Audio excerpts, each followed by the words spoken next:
Welcome to the Real with Joseph Latman. I have Joseph Latman. As you can see, I have a new setup now in the background. Yeah, welcome it into the improved Real, the Real with Joseph Latman.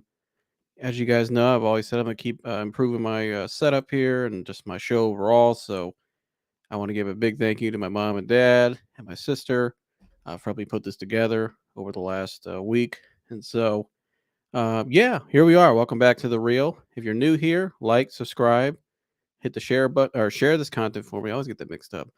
Like, hit the like button that's the first thing you do. Let's slow down here. Hit the like button for me.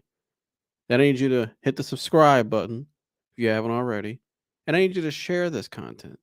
I'd really appreciate that. But yeah, welcome on in. Hope you guys are having a great day, great week. I know I've had a good last 4 or 5 days, so I'm feeling pretty good. Excited with this new background tonight and everything. Excited for this show tonight. We got two topics we're getting into. Obviously, our fellow Wolverines fan, Chris Gerganis, will be joining us here to get into tomorrow night's national championship game versus Michigan versus the Washington Huskies. We'll get into that. But we're going to start off first today. The big news of today in the sports world, for Browns fans at least, is the Browns know who they're playing now. And we are now going to be playing the Houston Texans in round one, with Jacksonville losing today and the Texans winning last night. Texans have won their division. Shout out to C.J. Stroud, a man who not afraid to put his faith out there. Liberty said after the game multiple times, giving thanks to his Lord and Savior Jesus Christ, my Lord and Savior as well. Shout out to CJ and one of the all-time great Buckeyes, a great kid.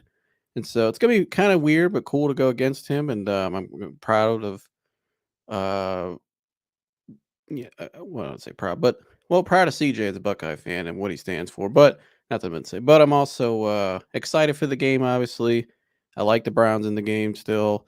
I think the Houston's a really good up and coming team. I like their coach D'Amico Ryans, but I like where the Browns are right now. We were a more veteran team. We're a more balanced team. So it's gonna be a great matchup. There's still a great game on tonight that just started.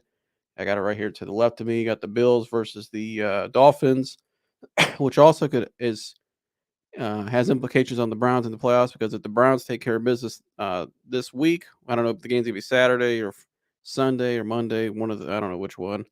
Um, if the Bills win tonight, then we could possibly play the Bills in the divisional round in Buffalo. Where if Miami wins, we would probably play Miami or the Steelers. And I say the Steelers because the Steelers got the 7th seed, and I think the Steelers actually could upset the Dolphins in that game just because Miami's so inconsistent, and Mike Tomlin versus Mike McDaniels. Me personally, I would go with Mike Tomlin, obviously. I don't think that's a no-brainer there to me. Now Miami might have a better team offensively, but even if the Steelers win, though, you got a playoff game at home. So if you're the Browns, I think you want the Dolphins to win tonight in this game. And yeah, you want to be Dolphins fans tonight, because I still think our best path to the playoff is obviously next week, winning that game like we should. But you want to play either the Dolphins or the Steelers, and then make it all the way to possibly if you play Buffalo in the AFC Championship game. If they beat the Ravens, you would have that game at home.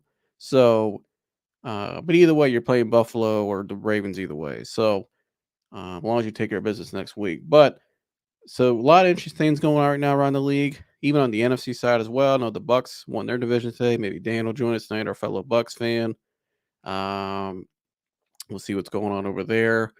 Corey, our Falcons fan, he's probably already talking draft as usual.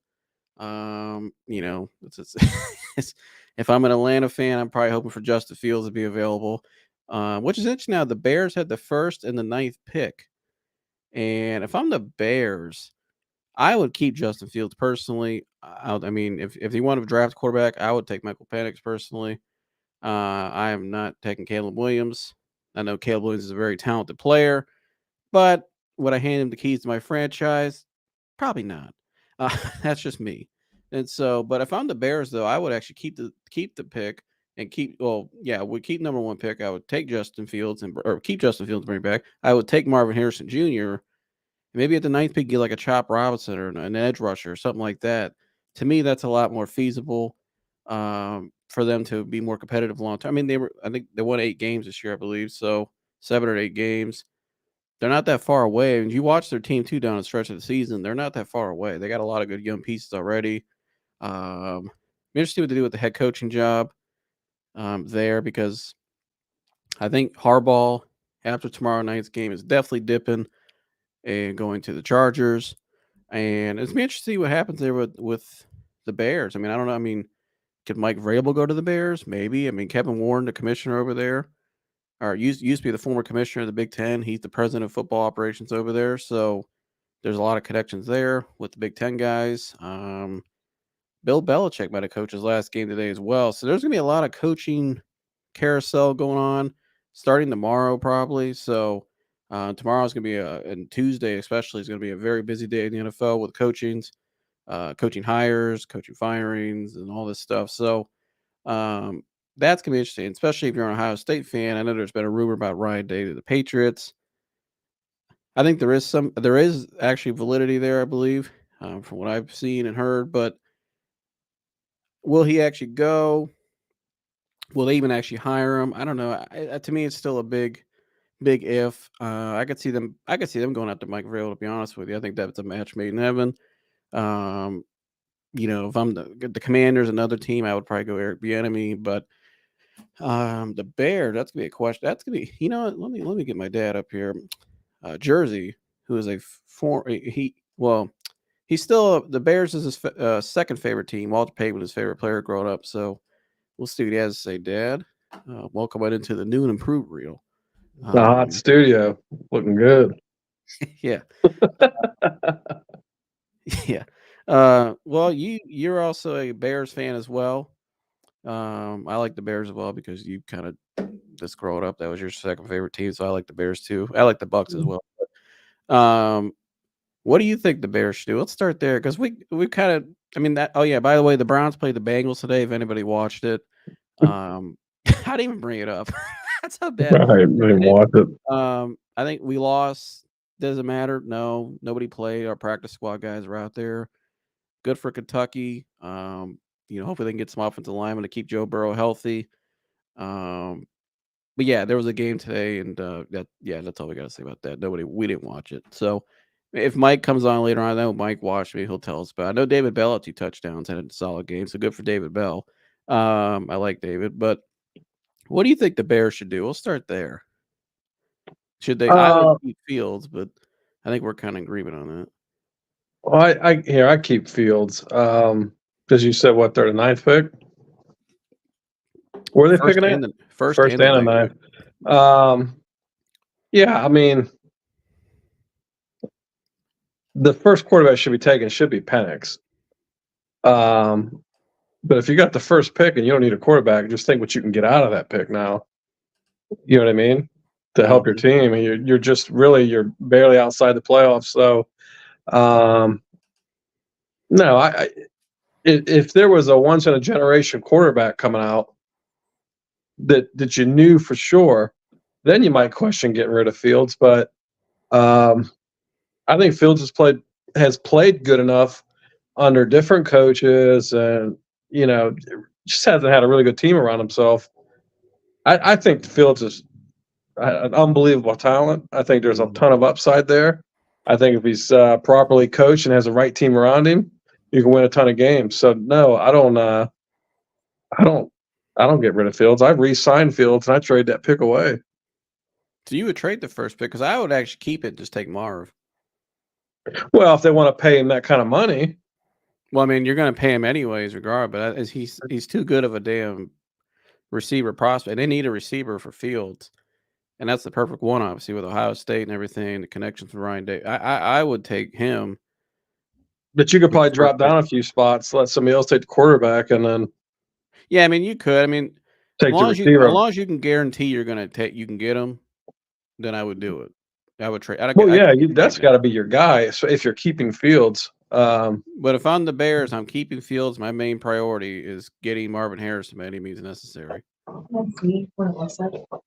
your mom wants to see what it looks like live, bud. Oh, wow. It looks really nice. What do you think? What do you think the Bears should do, Mom? Should they keep Justin Fields? I like Justin Fields. So I'm Alright. probably the wrong person to ask that. Well, that's 3 for 3 tonight. So, oh yeah, that's the 34 in the background with the Walter Payton. You guys see my Yep. dad is He's 34 too, isn't he? yeah. Yeah. Oh no, Justin Fields? No, he's number No. 1. Oh, he's number He 1. plays for the Bears, but as you guys can see, I my know. dad is a Bears Oh fan. yeah. Yeah. Yeah, Shout the out to Bears Chicago. apparel bomber He had a Bears jersey. He had a Bears shirt. jerseys. He had a Bears pullover, like rugby shirt. Hold on, don't show the TV. I'll get flagged. Oh, one of the first times I ever saw him. So I thought he was a Bears fan. He was. That's what we brought up earlier. Why are you asking me about Justin Fields? That's what we were talking about. Because they're talking about they might get rid of him and draft a kid instead from USC, but I wouldn't take the kid from USC. Oh, sorry, the TV. But Yeah, I liked him. I liked him when he played for Ohio State. what do you think of the Browns? Me? Yeah, do you think what do you think of the Browns in the playoffs? I think it's fantastic. I'm Do you think they're excited for the city of Cleveland. Well, they beat the Texans next week. Of course. Absolutely. If they play like they've been playing, absolutely. All right. Without a doubt. I think it's going to be a really good game, though. So I like the playoffs and anything because anything is possible. You never know what's going to happen, stuff like that. So I'm just happy they made it this far. Yeah. So but I like Justin Fields, though. No, I do too. I like him on and off the field. I think he's a good person, and he seems like he'd be he's a good team leader and has his head on straight, and what is there not to like about him? Yeah. You know what I mean? Yeah. Well, you got any closing remarks before we get back to the show? No, I'm sorry, I didn't mean to interrupt. No, you're fine. So go Browns, though. I think it'd be so exciting for the city of Cleveland, though. I mean, they're excited no matter what, either way, win or lose. But Yeah. I think this is great. Yeah. It is. Oh, Well, I know, I'm only telling because I don't think you want to talk about the Michigan game. no, I did the Alabama and Michigan. That was the worst two teams I could have watched in my entire life play each other. So it's fair to say you're rooting for the Washington team tomorrow night. Absolutely. All right. Go ahead. That's used to live there. I used to live there. I lived in Seattle, so. Yeah, it's true. But yeah, I don't care if Michigan's the last team on earth. I'll never. I know they have great fan base and they have good kids that play on that team, but I'll keep my opinions to myself about what's going on with that. But, yeah. So I thought for sure Alabama was going to win the other night, but like I said, anything's possible in the world of sports. So yeah. So let's cheer on our Browns now. All right. All right. All right. Thank you. Love you. Thank you. Well, you guys got her take there for my mom. So shout out to Mom. Going back, they should certainly keep Fields. I mean, they're building on something. They're just a few games out of the playoffs. You know what I mean?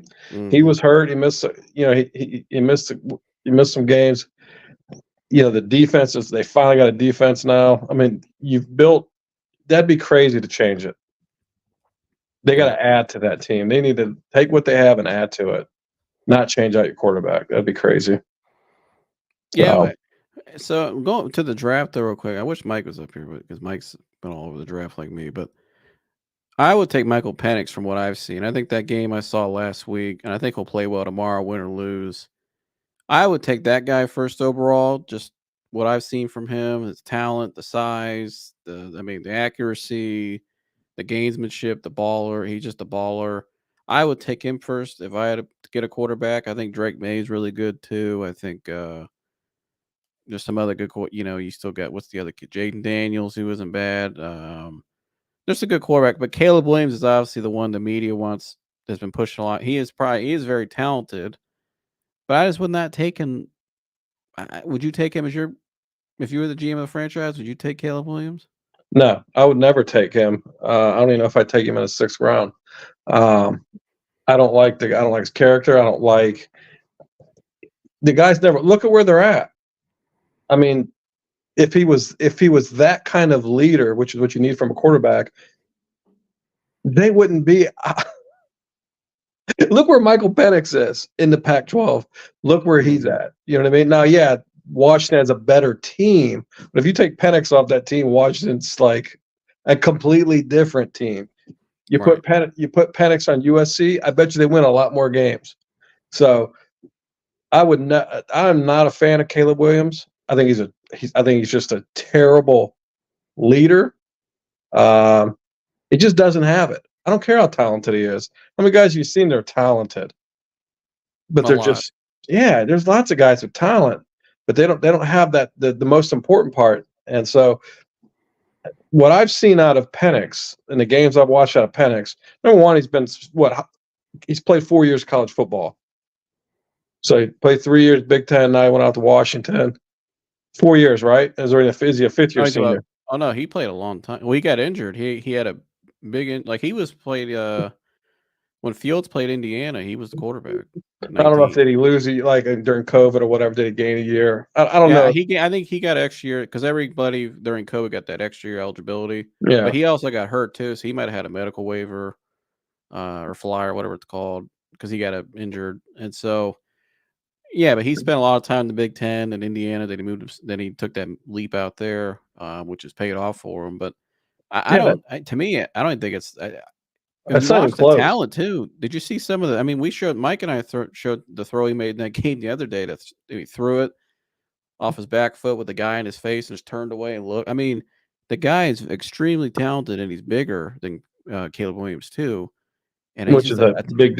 That's a huge thing in the NFL. He plays well in the pocket. He does that game. That Texas game, that was one of the best performances by a college football quarterback I've ever seen.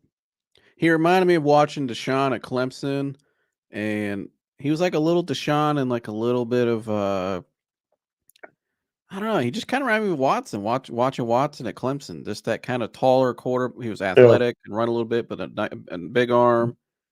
I don't know. I mean, maybe a little. I could see a little Stroud too, a little bit, but with the accuracy. But I don't know. Who does he remind you of? Penix? Yeah. I don't know. I can't think of anybody in particular who it reminds you of. I mean, he's left-handed too, so he's a little different. He's at that Vic left-handed. Yeah. I can't think of anybody in particular, but he's in my opinion, he's the most NFL ready quarterback. Because he makes the throws, he hangs in the pocket, he can run out of the pocket if he wants to, but he rarely does. He just doesn't seem like a. You could tell he's played longer than 3 years of football in college.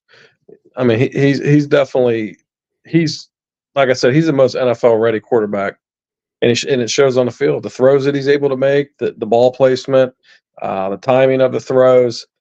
His movement in the pocket, his decision making. It's hard to find a guy in college that does all of that. You know what I mean? Can do all of that. And he has a clutch gene too. Yeah, he's one of the better quarterbacks I've seen in a long time in college football. So he should certainly be I hope he's the first quarterback taken. I think he was certainly robbed with the Heisman. Probably just simply, if that dude was in a SEC school, he probably would have won. But who cares? I mean, Heisman's not gonna get him paid millions and millions of dollars. But he definitely got robbed there.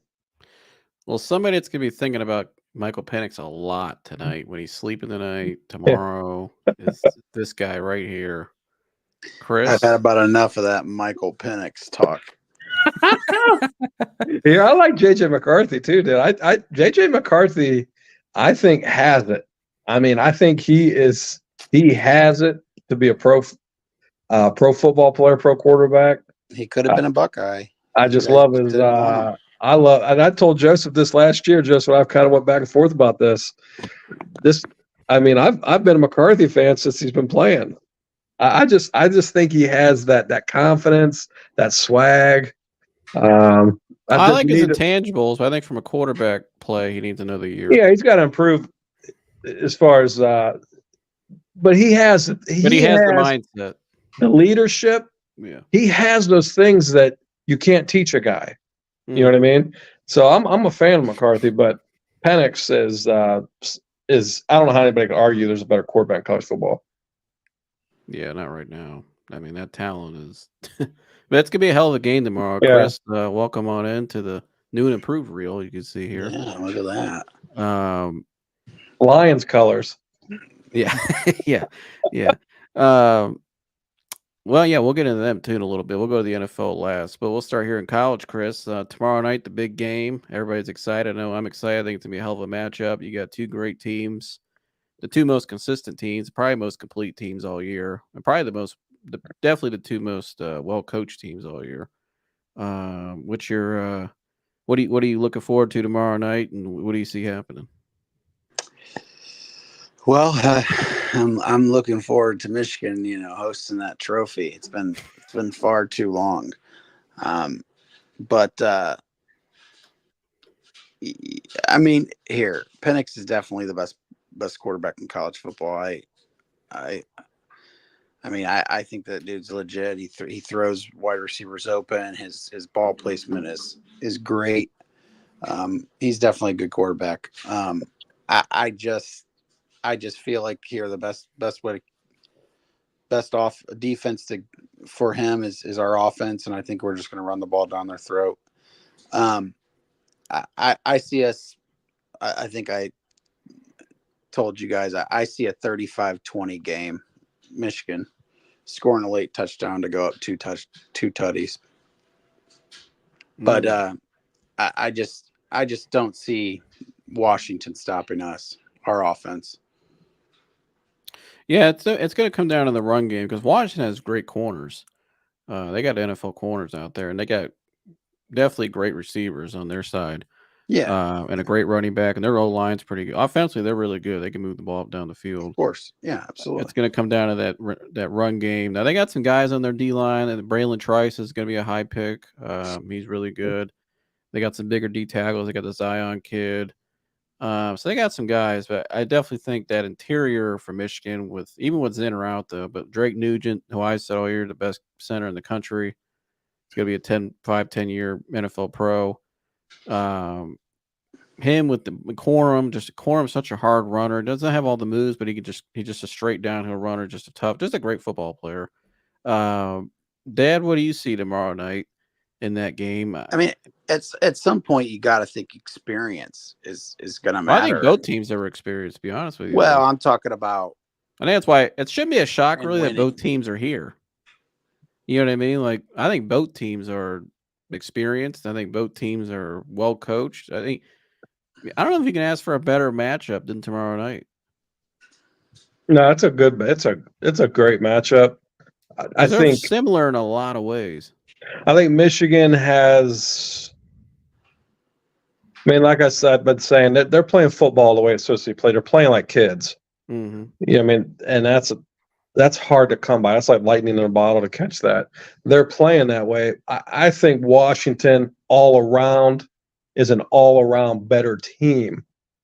I think they don't make mistakes. They got the best quarterback. They got a damn army of receivers.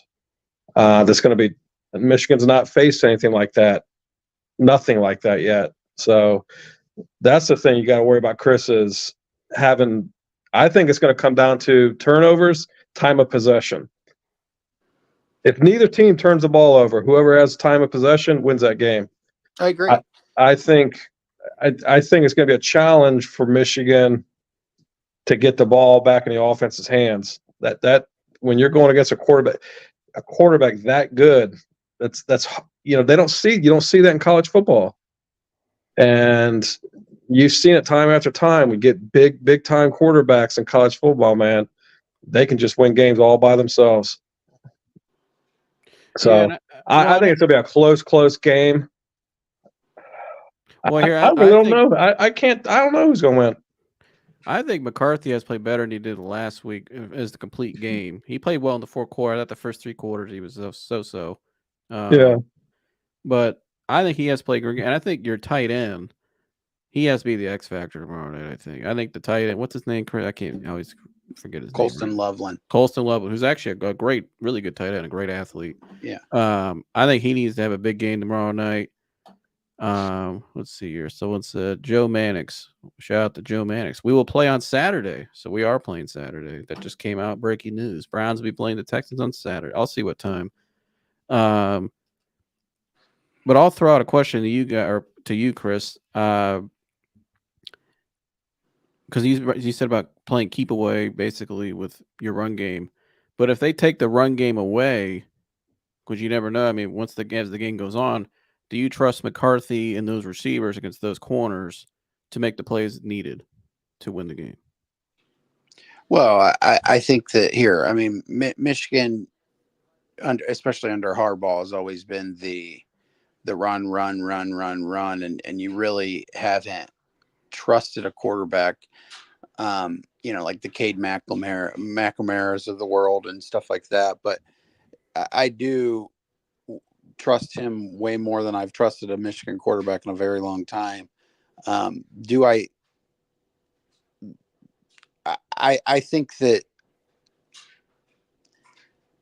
think McCarthy can do it. I just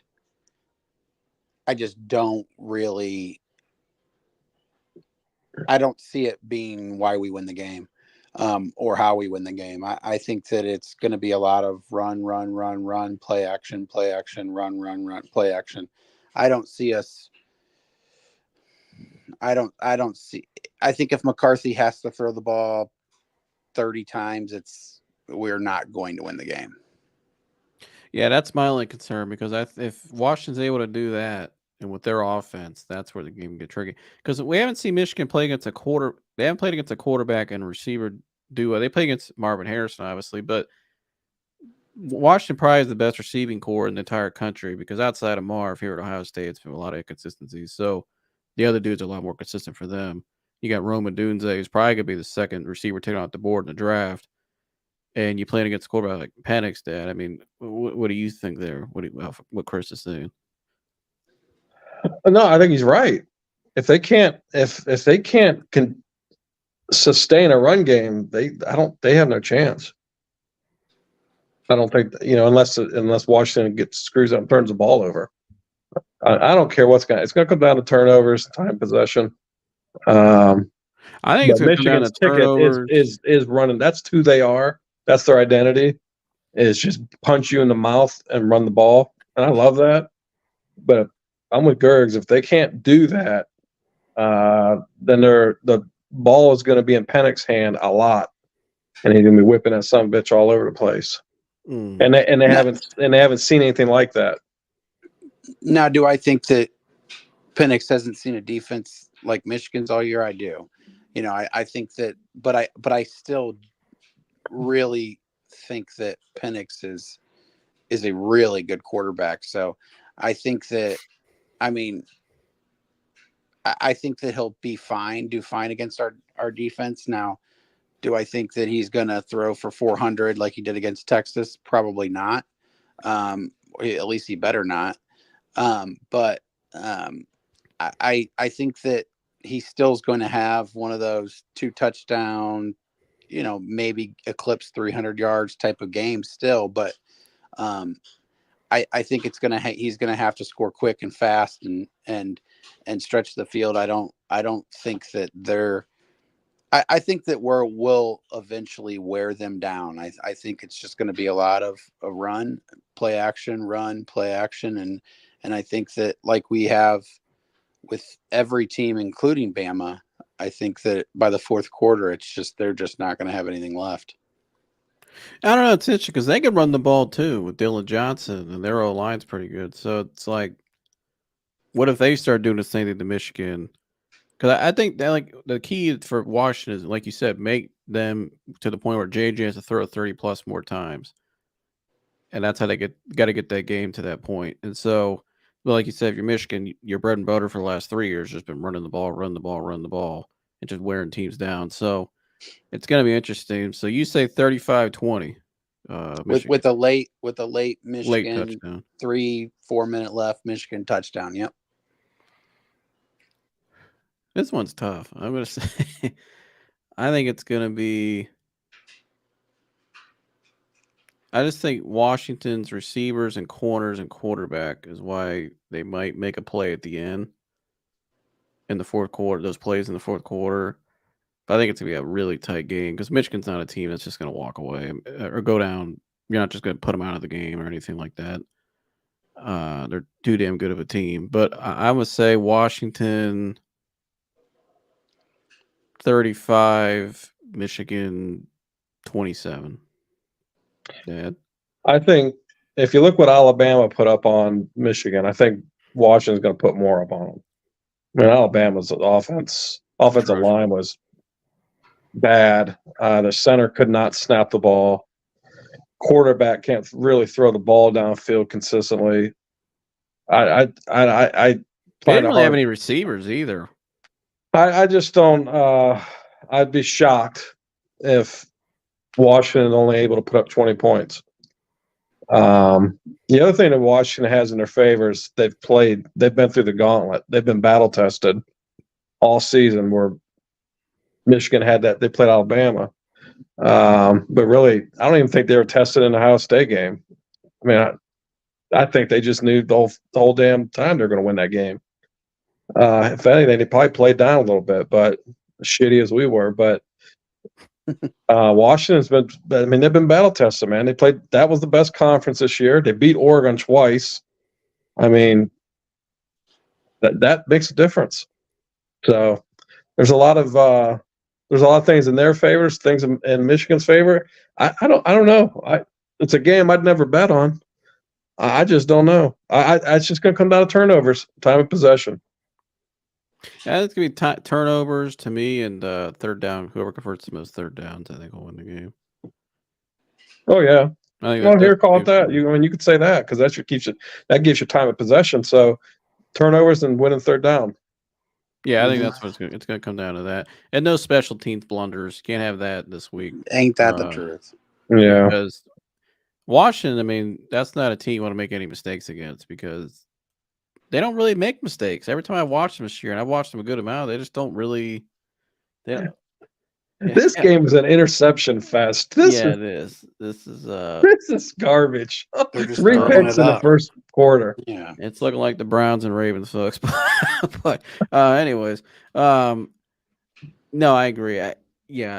Speaking of the Buckeyes, we have to touch on that real quick. Will Howard. Transfer here this week. Will Howard's a veteran quarterback. I think he is better than Honda McCord. How much better of a thrower, I don't know, but I think the system at Kansas State was limited him a little bit in the throwing game. I think he can do a little more here just with the system. Definitely a lot more athletic. He likes to use his legs, and he's very competitive kid.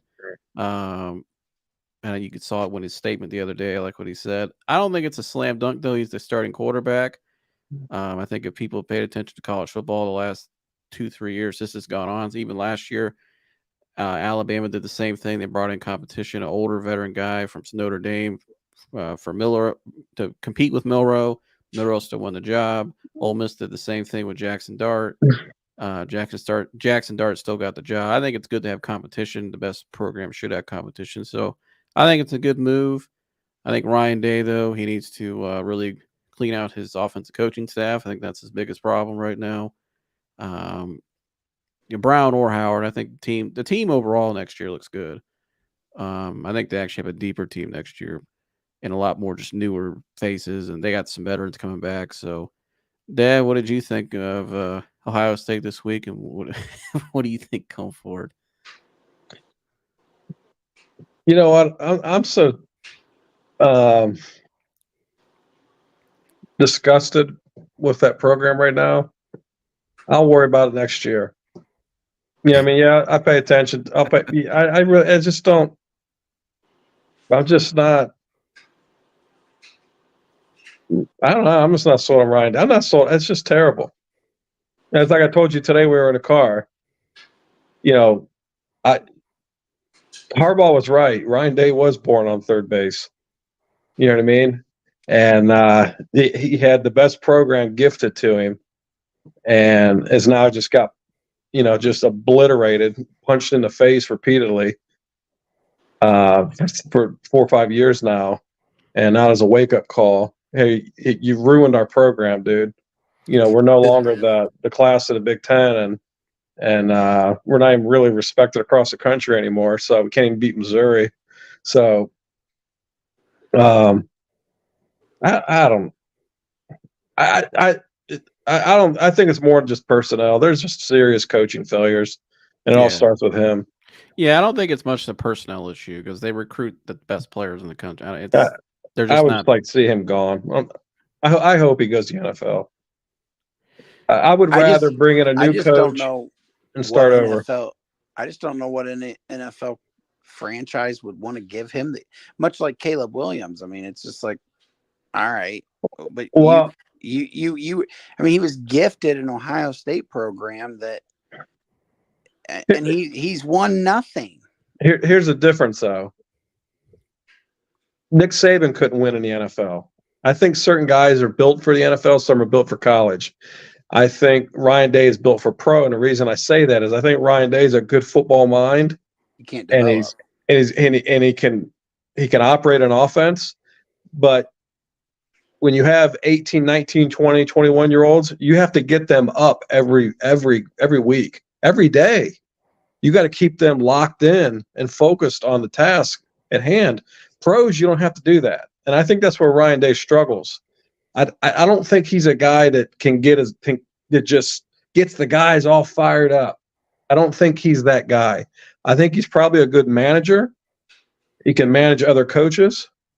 I think he's done an okay job with some of his coaches. That was a good job bringing Jim Knowles in, shored up the defense.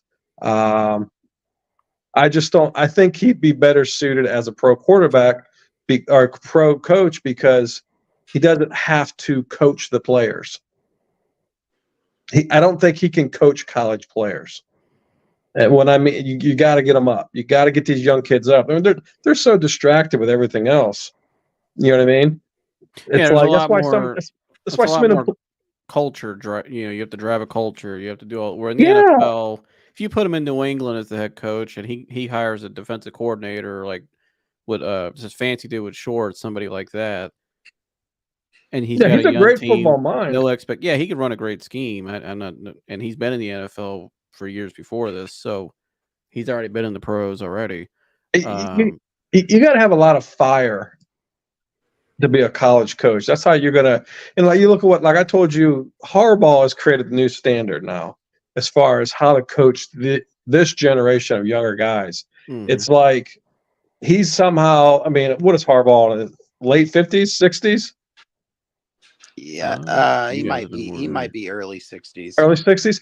This Might dude. I mean, you could see this dude hanging out with all the guys, playing video games and shit. I mean, he's intertwined with his kids. You know what I mean?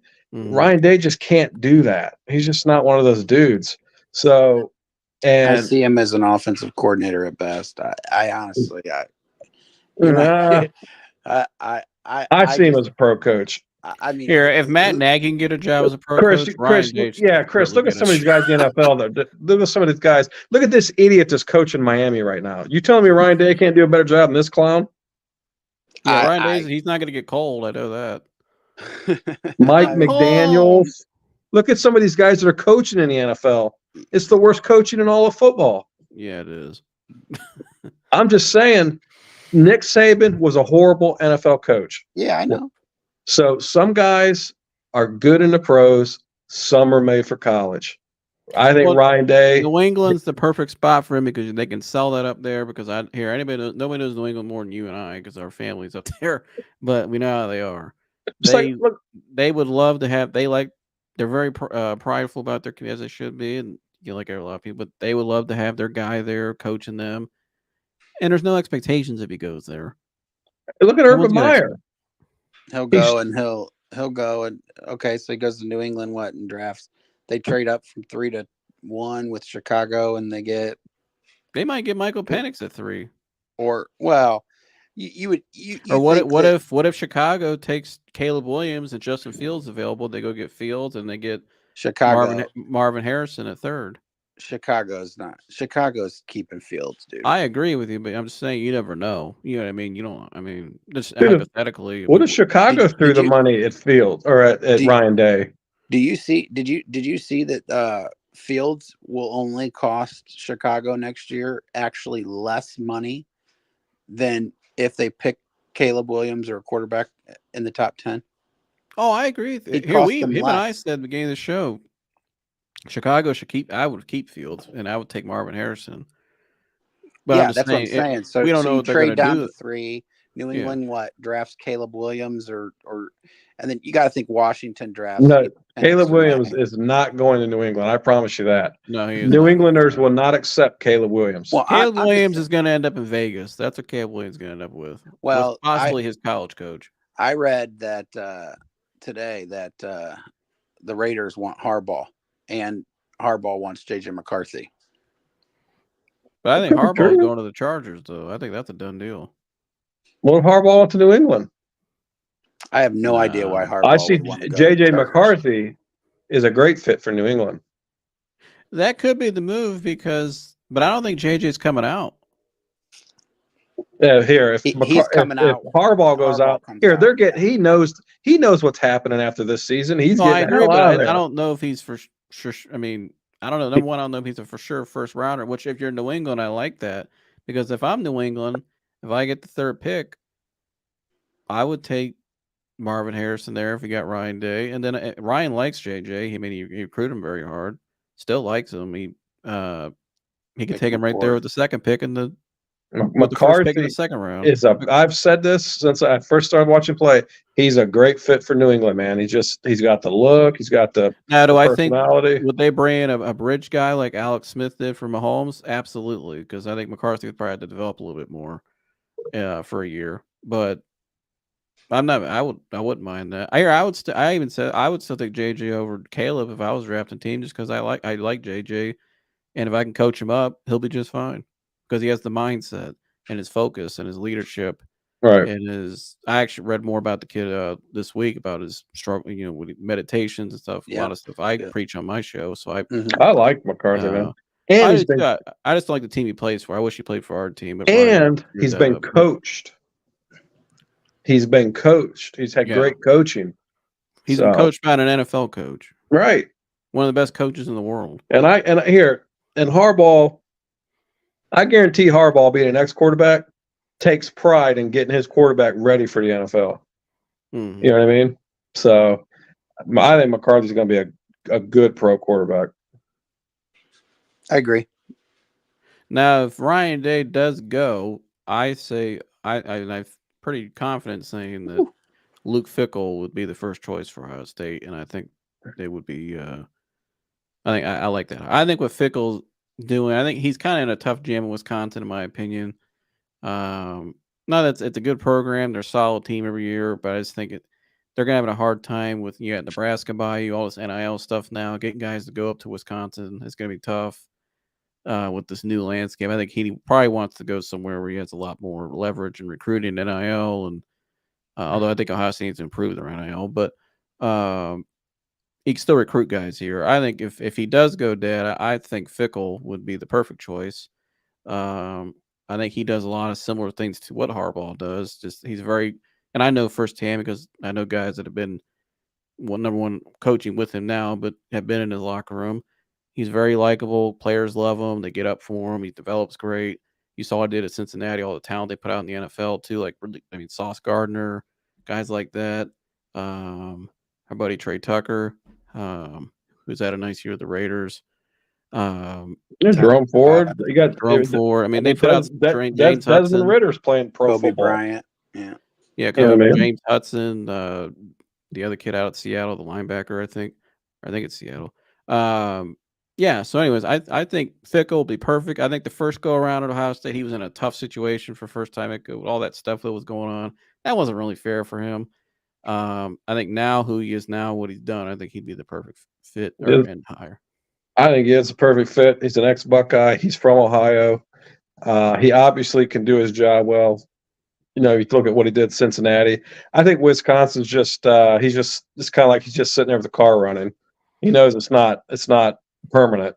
It's just waiting for the Yeah, and I'm pretty a confident. job to open. Yeah, and I'm pretty confident saying that I think that's been which is everybody's goal all along, but I think that's definitely been the goal.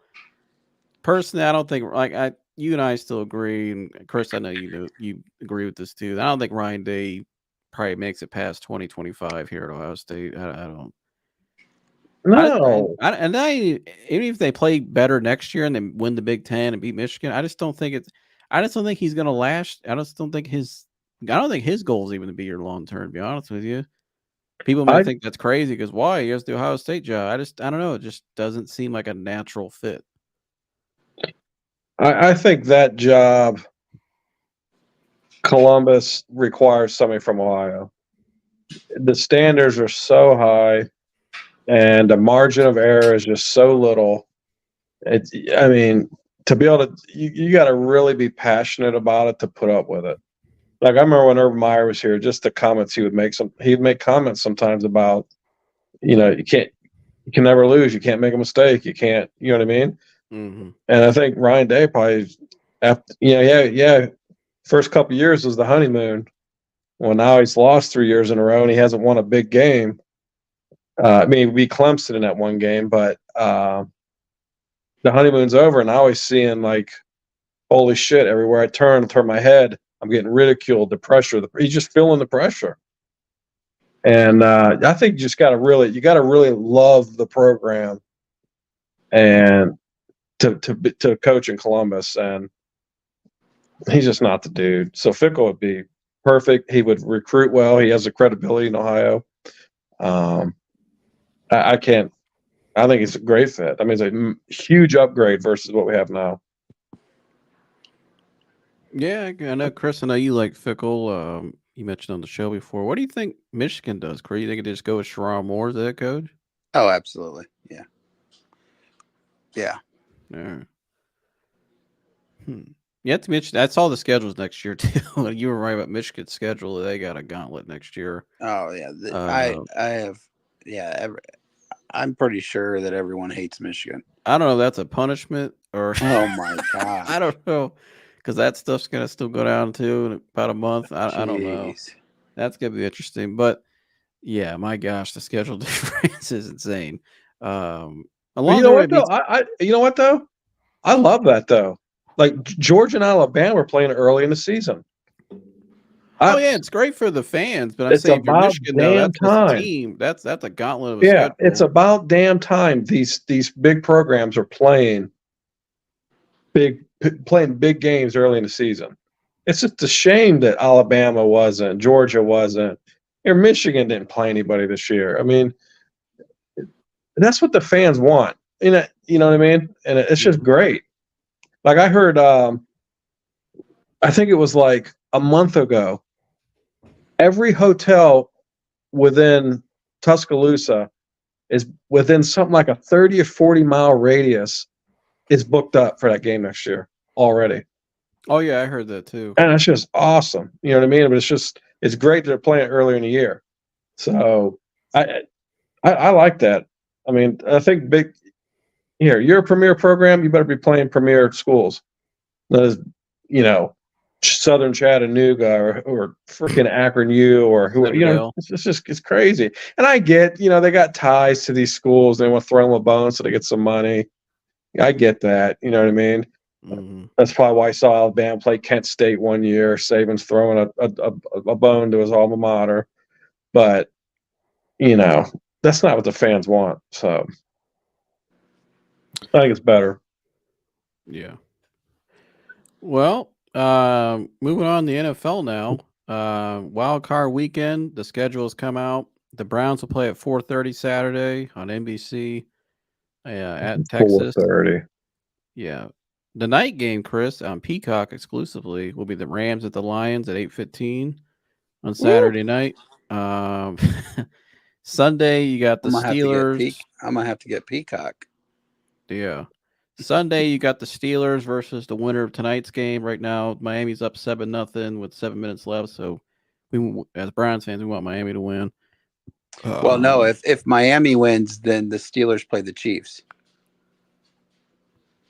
No, it says right here. It says Steelers at Dolphins. If the Dolphins win, because the Steelers are playing a division winner, so whoever wins this game tonight wins that division. Nope, that's wrong. Because it says That's wrong. Steelers get the 6th seed and play Kansas City if Miami wins tonight. Steelers are the 7th seed. Yep, but if Miami wins, Buffalo will fall down to 7. No, Buffalo's still ahead of Pittsburgh. Nope. Yeah, they are. They have more wins, and they have the tiebreaker in the AFC. Nope, they'll be 10-7. Everywhere I'm reading right now, multiple people says it. I even saw it earlier. The Steelers are going to play the winner of this game. No. And the Chiefs are going to play the loser, and the Browns are playing the Lions. Or not the Lions, the Texans. Nope, that's wrong. All right. I don't think it is, though. I don't think it is. I'm pretty sure. I'm telling you, the Steelers are staying at 7. Nope. But how do they have the link? How do they have the advantage over the Bills? The Bills are better, and they have a better record in the AFC. I don't know what the hell this is here. I can't click on this. Scott dropped the Bills link. lose are 10-7. Yeah, and so are the Steelers.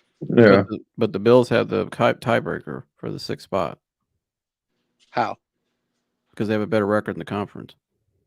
Yeah, but didn't Steelers beat the Bills? I don't think so. I don't think they played. I don't think they played either. What? Sanders. Yeah, I don't. I can't click on the. Sanders says, yeah, if the Dolphins win, they play the Bills again in Miami. Yeah, I agree with that. Bills win tonight, then Dolphins play at KC. Yep, I agree, Scott. I don't know what the hell these people are talking about on the damn internet.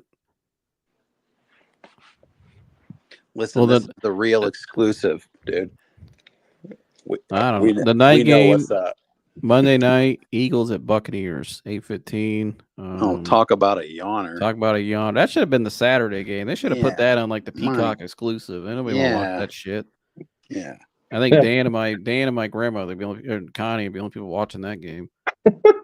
God, what a horrible game. What is going on with the Eagles? Good grief. Talk about being ice cold going into playoffs. The Bucks might win that game. I know. Oh yeah. Which is insane, but hurt. I don't know what the AJ Brown status is, but that might.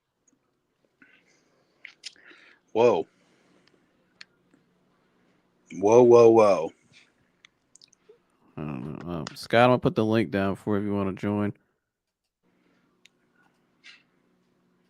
But yeah, that is right. If the Dolphins win, then the Bills play in Miami next week. If the Bills win, then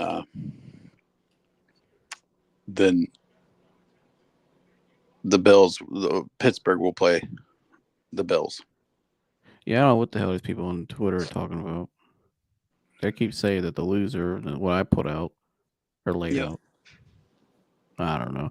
Either way, though, we're playing the Texans, Dad. So we played there a couple weeks ago. Amari Cooper went crazy. I think looking at that matchup, obviously with Stroud back, that makes a big boost for them. Obviously, he's playing as well as anybody right now at the quarterback position. I still like the Browns, though. I think the line of scrimmage on both sides advantage us, and I think you saw their corners in that game. Outside, I mean, Steven got burned in that game a lot, and I think the Njoku right now, the way he's playing, it's just the X factor.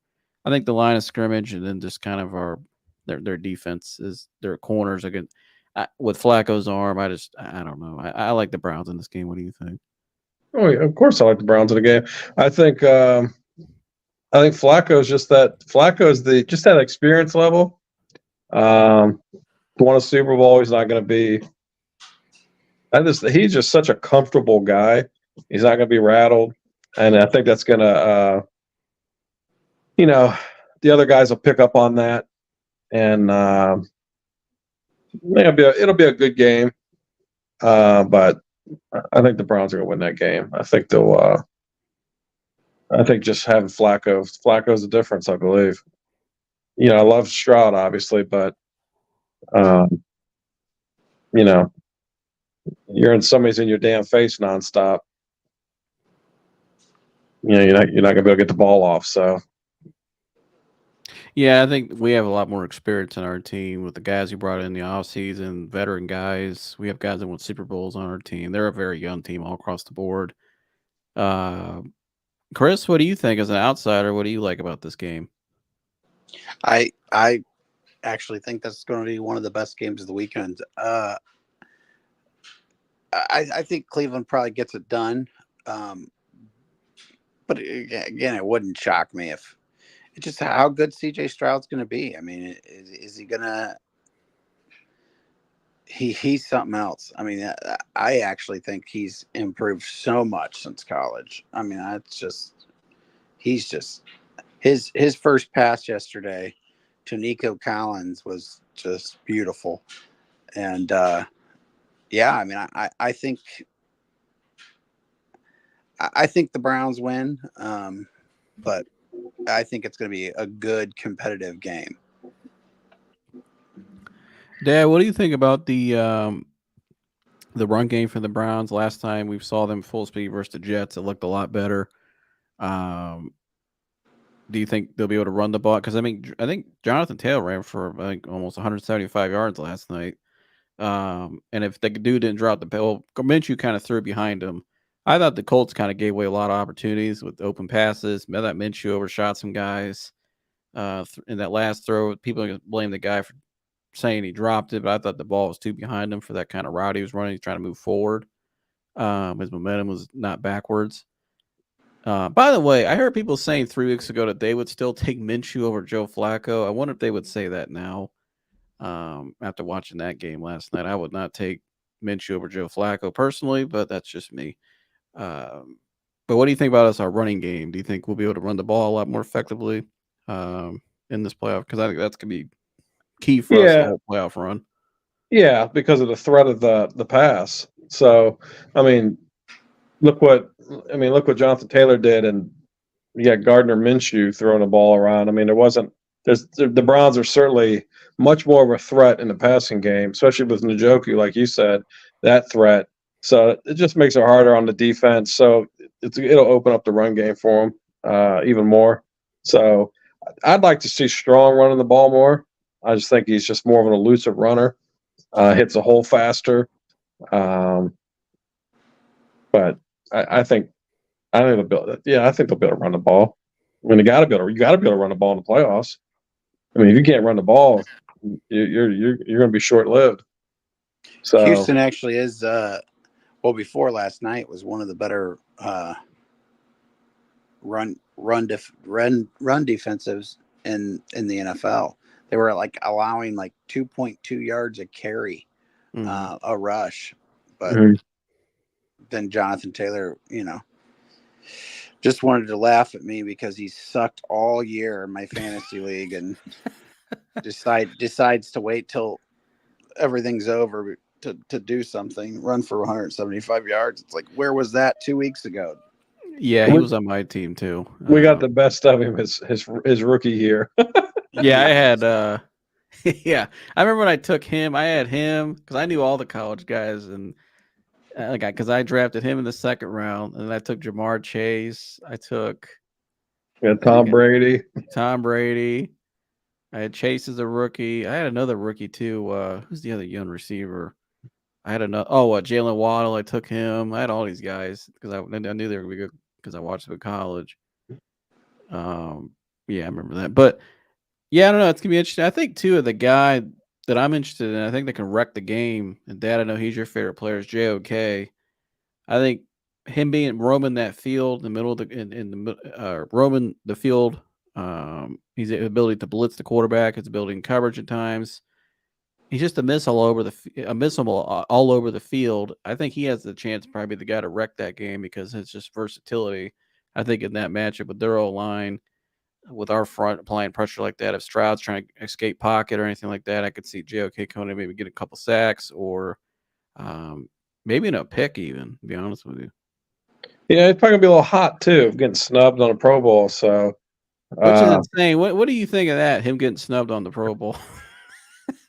not surprised. He plays in Cleveland. If he played in LA, he would have been there. So, but here, he might be a little hot. The other thing is too, our players got an extra week of rest too.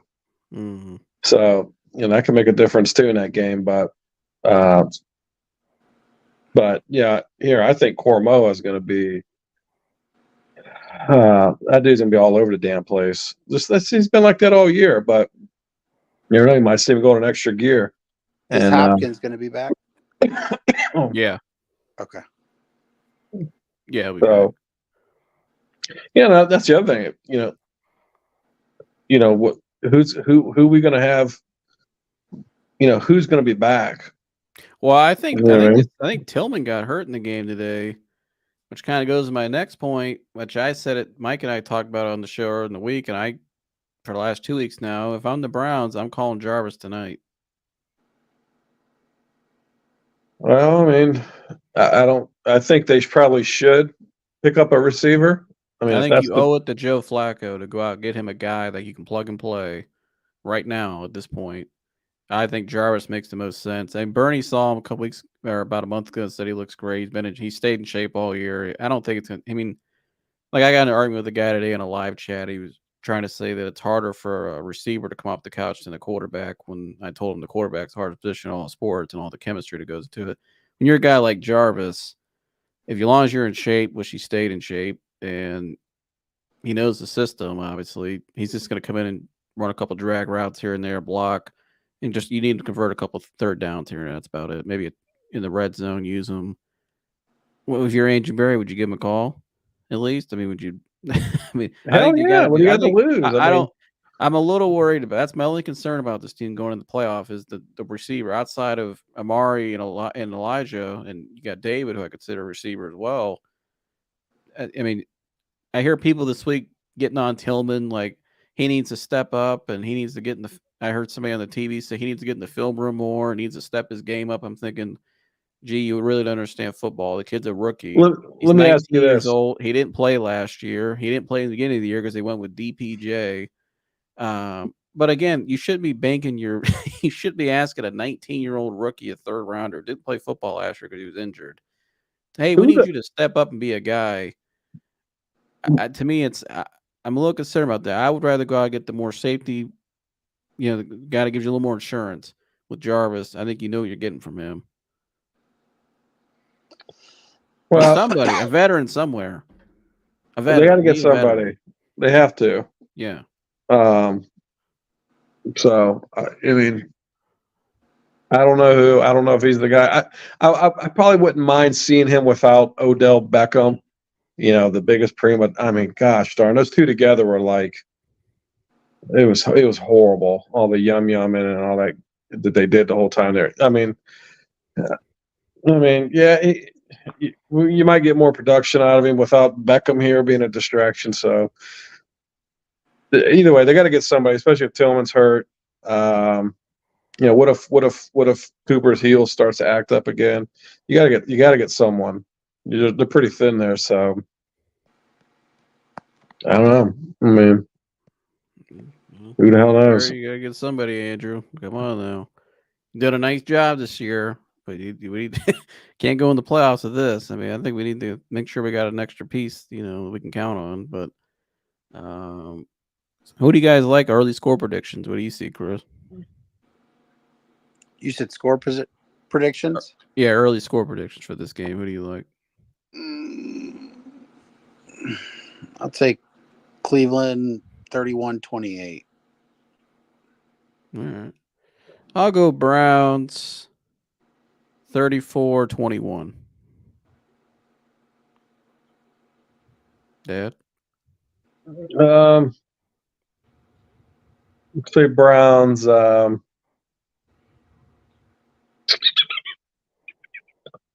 gonna say Browns 27.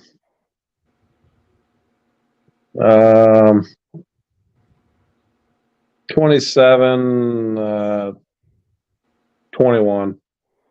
All right. Well, looking around the other playoff games, Chris, what do you think about your Rams going against the Lions? Or not your Rams, excuse me, your Lions going against the Rams. Uh, I think the Rams are playing some really good football down the stretch. It's gonna be, I think, probably a close game. I'd probably go to the Lions at home. I think Detroit's just gonna be real rowdy. It's gonna be too much for those LA boys. What do you see in that game, Chris? I'm excited for it, man. You can't here. We won our division for the first time since 1993. Home playoff game for the first time in that long.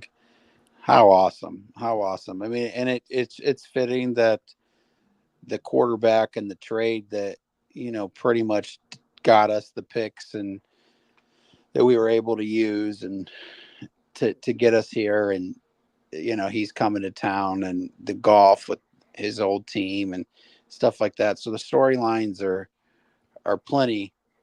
I'm excited about that game. Do I think that? I mean, here the Rams are actually probably one of the scary teams in the playoffs right now, and Matthew Stafford with Cooper Kupp and Nakoa and Kyren Williams, and that offense is tough. I mean, obviously, I'm going to go with the Lions, but who knows? Who knows?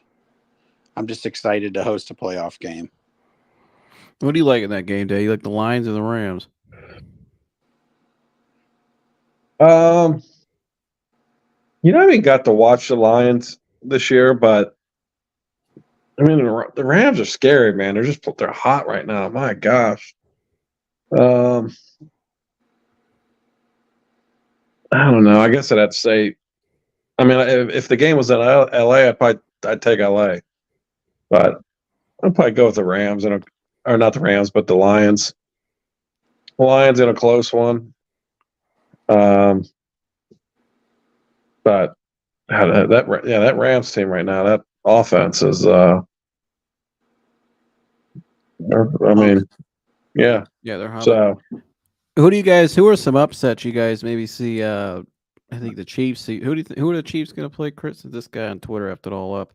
Well, again, the Chiefs will play the Dolphins if the Bills win. I do think the Dolphins would go in there and beat the Chiefs if the Bills win. If the Dolphins win, then the Steelers will play the Chiefs, and with no TJ Watt, it's just amazing to me. Mike Tomlin has the Steelers team. I mean, they were minus 20 in point differential on the year. I mean, it is amazing to me that the Steelers are 10-7 with Mason Rudolph, Kenny Pickett. I mean, what in the absolute world? Give that guy coach of the year. Give that guy coach of the century. I mean, what in the world? Yeah, I mean, he's a great coach. I don't know if I put him up in that up there, but the elite status. But well, here 16 straight seasons and never had a losing season. That is. Oh, I know, but I count postseason too, and there ain't been much going on there in 10 years. I mean, outside the 1 year they made it to the AFC Championship game and they got waxed off the field, I don't know. Ever since that Jacksonville loss to me in 2017 when they lost to Bortles, it's been a slow decline. I mean, yeah, they're still making playoffs here and there above 5, but I don't know. It's just been like bad moments, like in the locker room, bad losses. It's just been like a slow, steady decline. I'm curious to do this offseason. I think this is the offseason now where Tomlin has to not finally get the offense right and evolve and actually get somebody in there that knows what they're doing offensively and get a quarterback that's they haven't had since Roethlisberger was Roethlisberger. I heard the Bears are going to make a run at Tomlin on a trade. I mean, I wouldn't if I'm the Bears. I like that because I would prefer Justin Fields to have a coach as the coordinator with him, as a, what I mean, like a coordinator. I don't see the Rooneys. The Steelers have had 3 coaches in my lifetime. I'm 46 years old. He would have to. He would have. I to do leave. not see the Rooneys trading away Mike Tomlin. Mike Tomlin, I think, would have to probably leave. I think that's almost like the he has more of a job, and here Belichick's got 6 Super Bowls up there, and his owner is less committed to him than the Rooneys are to Mike Tomlin. You know what I mean? They've proven And it. Belichick's the greatest coach of all time, and he's beating all these guys. So I And mean, they wanna run him they're out. not trading Mike Tomlin. I mean, the fans would go absolutely berserk. I don't know though. I don't know because I've heard a lot of fans. I've talked to a fan 2 weeks ago that's been a fan for 30 plus years. And they want him gone. A lot of them don't mind if he's gone. I'm telling you, the temperature in Pittsburgh is a lot different now because their standards supposed to be allegedly supposed to be winning Super Bowls, and they haven't been close in a while. Well, I can tell you this: they're not going away from the Rooneys are not going away from what's worked and what's made them the best franchise in all of sports in the last 40 years. They're not going away from that. I agree. Like you always say, Chris. Well, if you get rid of him, then who else? What's the alternative? Yeah. What's the Right. alternative? Who the hell are you going to get? Mike I'm just telling you, McDaniel? would I be surprised if he left? No. I wouldn't be surprised. No, I'm saying that's what I'm saying. I think or with the Commanders, or I mean, I think Tomlin. The only way Tomlin's out of Pittsburgh is voluntarily. But You know what I mean? if I'm Mike Tomlin, seeing that Bears team, all the assets they have and the picks, I would probably take the Bears job right now over the Steelers. Well, yeah, it's tempting. You know what I mean? But it's quick. He can probably win quicker there. They're not that far away. You give him control of that team with the quarterback and the picks they have, and they retool that roster some more. Pittsburgh doesn't have a quarterback anywhere. no, and they're not in a position to draft a good one either, really. I mean, and if they do, the guy probably has to sit for a year. They're not in a position to win. I mean, they're not. What they're doing now is as best it's going to get. But is that is that good enough? I mean, I don't think that's what he wants to do. He's capable of probably winning at least one more Super Bowl. well, shit, he's not old. I know. I'm saying, I don't know. I mean, he's got a lot of time left to coach if he wants. I don't know. I don't know. He might say, "The hell with it, I'm done." But yeah, the only upset I really on it. I mean, here, Green Bay's hot right now, and we've seen this story with Dallas plenty of times. So we'll see if Green Bay can pull an upset with Dallas. I mean, I don't think it's going to happen. Is it in Dallas, right? It is, yeah. But would it surprise anyone? I mean, they have somehow, some way fumbled the bag years after year after year after year. And then I think the Buccaneers probably do beat Philly, as crazy as that is. Yeah, that's gonna be.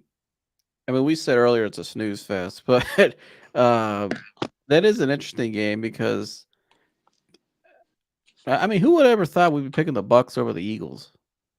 Right. I mean, 4 weeks ago, I was like, I don't know if the Bucs even make the playoffs, but I thought the Eagles would at least, clean it up and turn it around. But I don't know what's going on over there. It's gonna be interesting to see. It's that Malott magic somehow, some way. I guess. I don't know. I don't know what's going on. I mean, that's crazy. We're playing a shit division. But yeah, I mean, it's the worst division in all football. But I mean, I tried getting Corey up here to explain his Falcons, see what they're going to do. He told us they were going to win a division early in the beginning of the year. Arthur Smith. Did you guys see Arthur Smith wanting to fight Dennis Allen at the end of the game? No, I didn't see that. Well, he was, F-bombing it up because at the end of the game, they were up a bunch, and Tyrann Mathieu took a pick down to about the 1 yard line, and he got gassed, so they tackled him, and they could have just kneeled the ball, and they did the old fake kneel and handed it to Jamal Williams. Well, Dennis Allen says after the game that he told the crew, the team, not to hand the ball off to Jamal Williams and to kneel it, but they just did it anyways and gave Jamal Williams a touchdown because it was his first of the year, and they ran it for a touchdown, and Arthur Smith did not like that. What did you guys think of Mike and I want to talk about this on our show this week, and I went on a rant, kind of like I never went on a rant before on my show. I got a little fired up talking about it because I was pissed when I saw the video. What did you guys think of the old slap on the wrist to the what's what's the guy's Panthers owner? He threw the drink on the fan last week and walked out of his booth pissed off with security around him. Only got a $300,000 fine. Dad, what'd you think of that? Yeah, it's typical.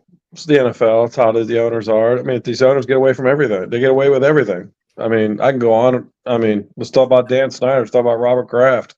I mean, these guys get away with anything. This is an owner that threw a drink on fans. David Tepper, sorry. And you're going to fine him $300,000. $300,000.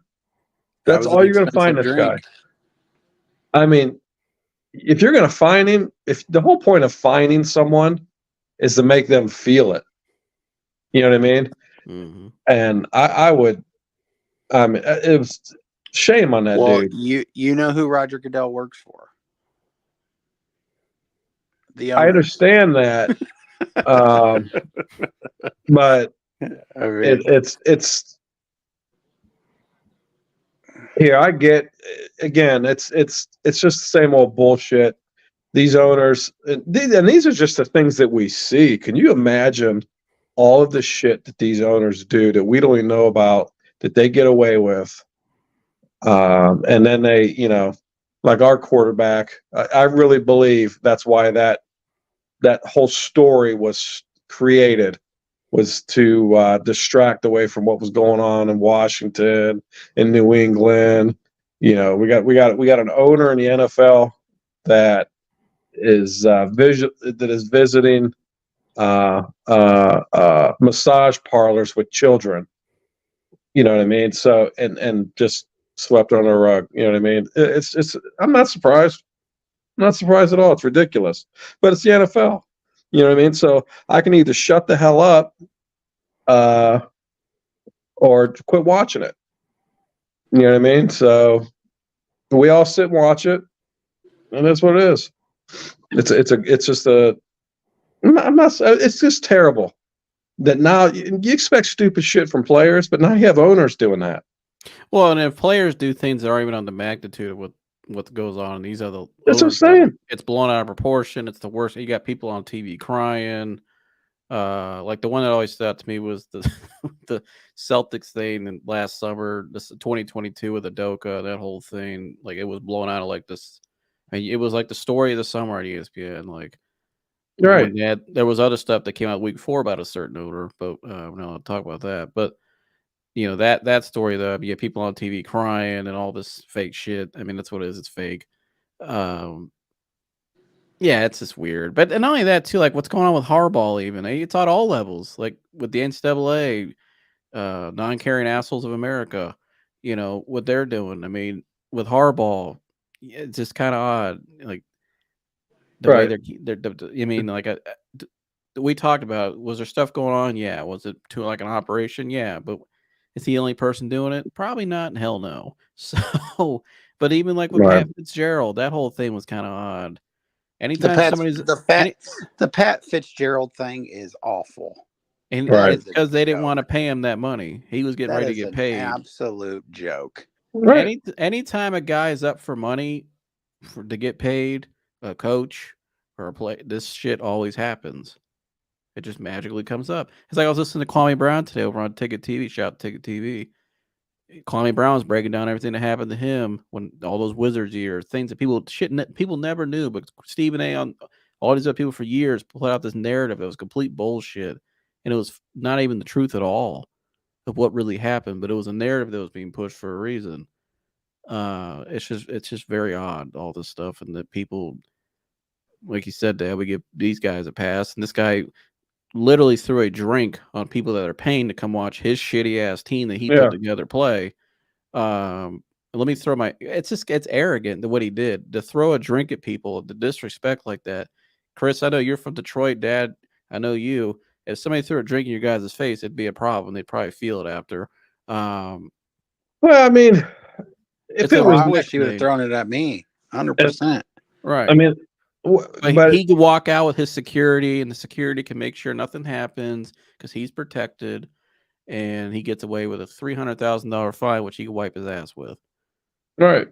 I mean, really, if it was me, what am I going to do in that scenario? You know what I mean? What am I going to do? I can't get to this guy. You know what I mean? So What I'm saying is, if you're in a public place outside, let's say if you're at the work, if you guys are work or something, and something like that happened, you guys would have an issue with it. Anybody would have a problem with that, with some type of self, well, yeah. I that's mean, my whole point. But he can do that if I get, get away with it.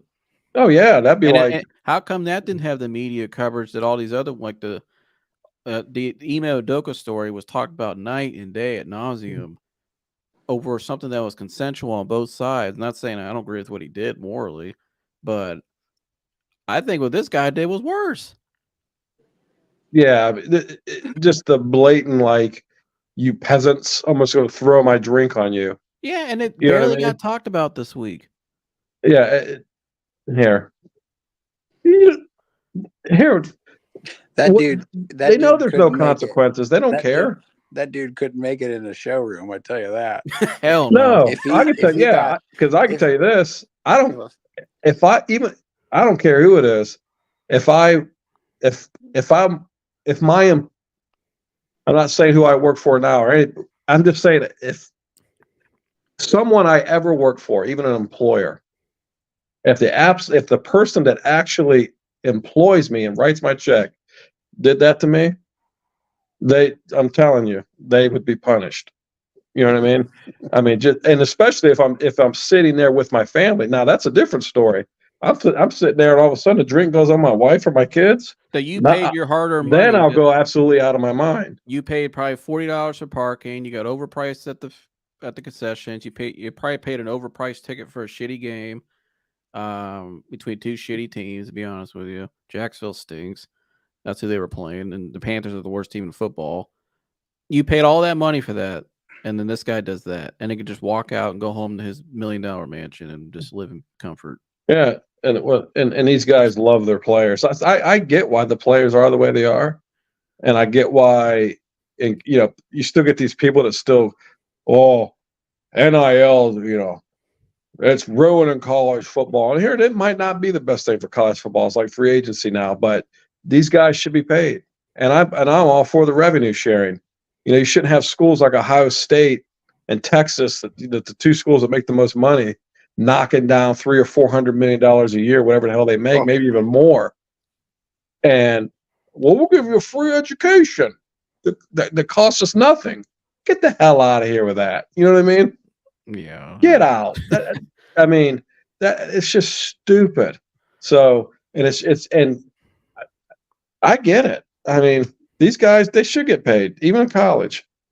It's just an absolute shame what these institutions, collegiate and pro, not just in football, but everything, what they do. These guys are just mules. They're just assets.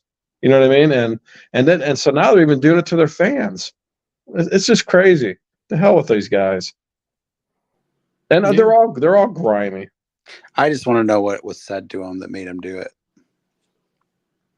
It should never be done. Here, him and I, in 2008, I saw Jerry Jones with my own two eyes sit right above me, and the shit that was thrown at said towards Jerry Jones, the gestures that he was number one.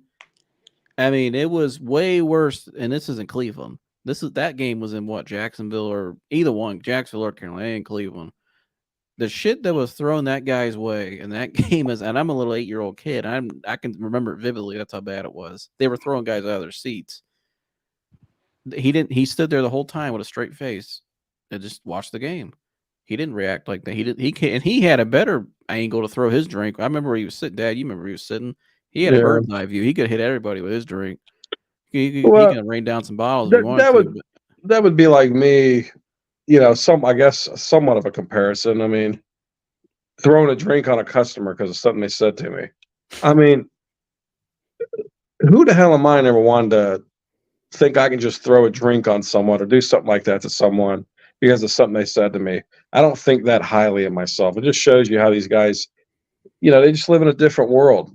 There's no repercussions for anything they do. You should know what you're getting involved with. They know who you are. You should expect probably a couple F-bombs, especially you're the one that made all the decisions for this team. You're the one that took Bryce Young over CJ Stroud when your coach and your quarterback coach both wanted CJ, and your GM wanted CJ as well. That's what I that said. up. That's And what I now- said the other night. I'd be madder than hell if I was him too. If I right, took and he's Bryce gonna. And it's Young. not like Bryce Young's a bad player. I still think Bryce Young's a good talent, but he's gonna get wasted. Yeah, If I'm Bryce Young, I'd ask for a trade. You I'd get see the hell out of TV, there. Joe? This I'm breaks looking at it. down the seeds. All right, here we go. Yeah, I don't know what the hell that guy was talking about. well, you know what? All right. These owners, that's just a minor thing compared to what these guys do, and they just get away with anything. You know what I mean? It's a sad. Oh man, they stopped it. Yeah. All right. So yeah, Chris did a better job than the so-called reporter on Twitter. Nice job, Chris. So the Steelers, if the Bills win, they'll play the Steelers, like Chris said. Dolphins play the Chiefs. If the Dolphins win, the Bills will play the Dolphins again. I'm not sure if I want to watch this game again. And the Steelers at Chiefs. So yeah, that's interesting. But if I'm the Browns, though, the way this game's going, I like either way because if the Dolphins win, even if the Bills win next week, that game's in Cleveland. And if we play Miami, I like us against Miami any day of the week. I think they're a soft team. So, what do you think of that, Dad? Do you think you're good either way, as long as you just take care of the Texans? Actually, might be our toughest game if we make it to the AFC Championship. Here, if they play the way they've been playing the last month or so, I don't care who we play. I mean, I'm not worried about anybody until we play Baltimore. Yeah, but here's the thing that I'm concerned about. Though, and I said this: it's just the gosh darn turnovers, the giveaways on offense. At some point, that's going to bite them in the rear end, and they have got to clean that. I hope they have that shit cleaned up, because no matter or you guys know it, you watch games. No matter how well your defense is playing, or you could be playing, for 56 minutes playing really good football, but then you turn that ball over 2 or 3 times, and it just ruins it. So that's the one thing I'm concerned about. But I just think Flacco just keeps throwing that ball. I mean, he looks really comfortable now. Yeah, they get some that Jets receiver. game was that first half of that Jets game was something else. They get some receiver help, and they don't get injured anymore. Man, that's a hell of an offensive stop. What would this team be if they have Nick Chubb right now? Oh gosh, I mean, probably a couple more victories. You know what I mean? They might be sitting in the 1 spot. Yeah, I agree. You know what I mean? They might even have Deshaun Watson because he wouldn't have had to been the one running. Yeah, they might have been. They probably would be the number 1 Yeah, seed you're right. now. They would have won the division. They probably A would lot be of number things 1. could have been different. Yeah. Which that team next year, no matter what happens this year, the team next year when healthy is going to be probably the scariest team we've had coming into the season in a long time. But especially coming off the momentum from this year. Real quick before we get out of here, we'll wrap up with this. Chris, who's your conference champion teams? Who do you see the 2 teams make it there in the NFC and the AFC? I think him and I both agree probably Baltimore, Cleveland for the AFC. We'll start there. What do you think about that? I'll say Baltimore, Buffalo. Okay. And only because I think that the way I'm thinking, you guys would have to play Baltimore in the second round. Would we? Yeah. If Baltimore play. If Baltimore would have to play the 5 because if Kansas City and Buffalo. I think they play the Kansas City winner game. Whoever wins that whoever Kansas City plays, they'll play the winner of that. It's the one that always plays a 3. No, if Kansas City wins, they won't. because the 2 would play the 3. Oh, okay. Oh, this seeding shit in the NFL is all weird to me. The highest, the number 1 seed plays the highest seed left in the playoffs. Okay. Well, So I mean, if Cleveland as the 5 seed, if it shakes out with 2 and 2 plays 3, then Baltimore would play Cleveland. But here, I mean, that's if Kansas City wins. I mean, here, Kansas City isn't looking great either. no, not the best of teams. Dad, who do you like in the NFC? You got San Francisco, you got Dallas, Lions, the Rams, the Bucks, even. Who are the 2 teams you think will make it there? I like the Lions and the 49ers. I said that earlier in the year. Oh, the Lions play Sunday night at Peacock. Yeah, that dude was all messed up in his reporting. Jeez Louise. Yeah. Why the hell do they play them at 4:30? Yeah, that is kind of whack. I gotta work till 6, and it's just gonna be crickets. Yeah, You know what I mean? that is kind of a whack little 4:30 Saturday. It is whack. Yeah, it's dumb. Ridiculous. But I'll say the Niners and Lions.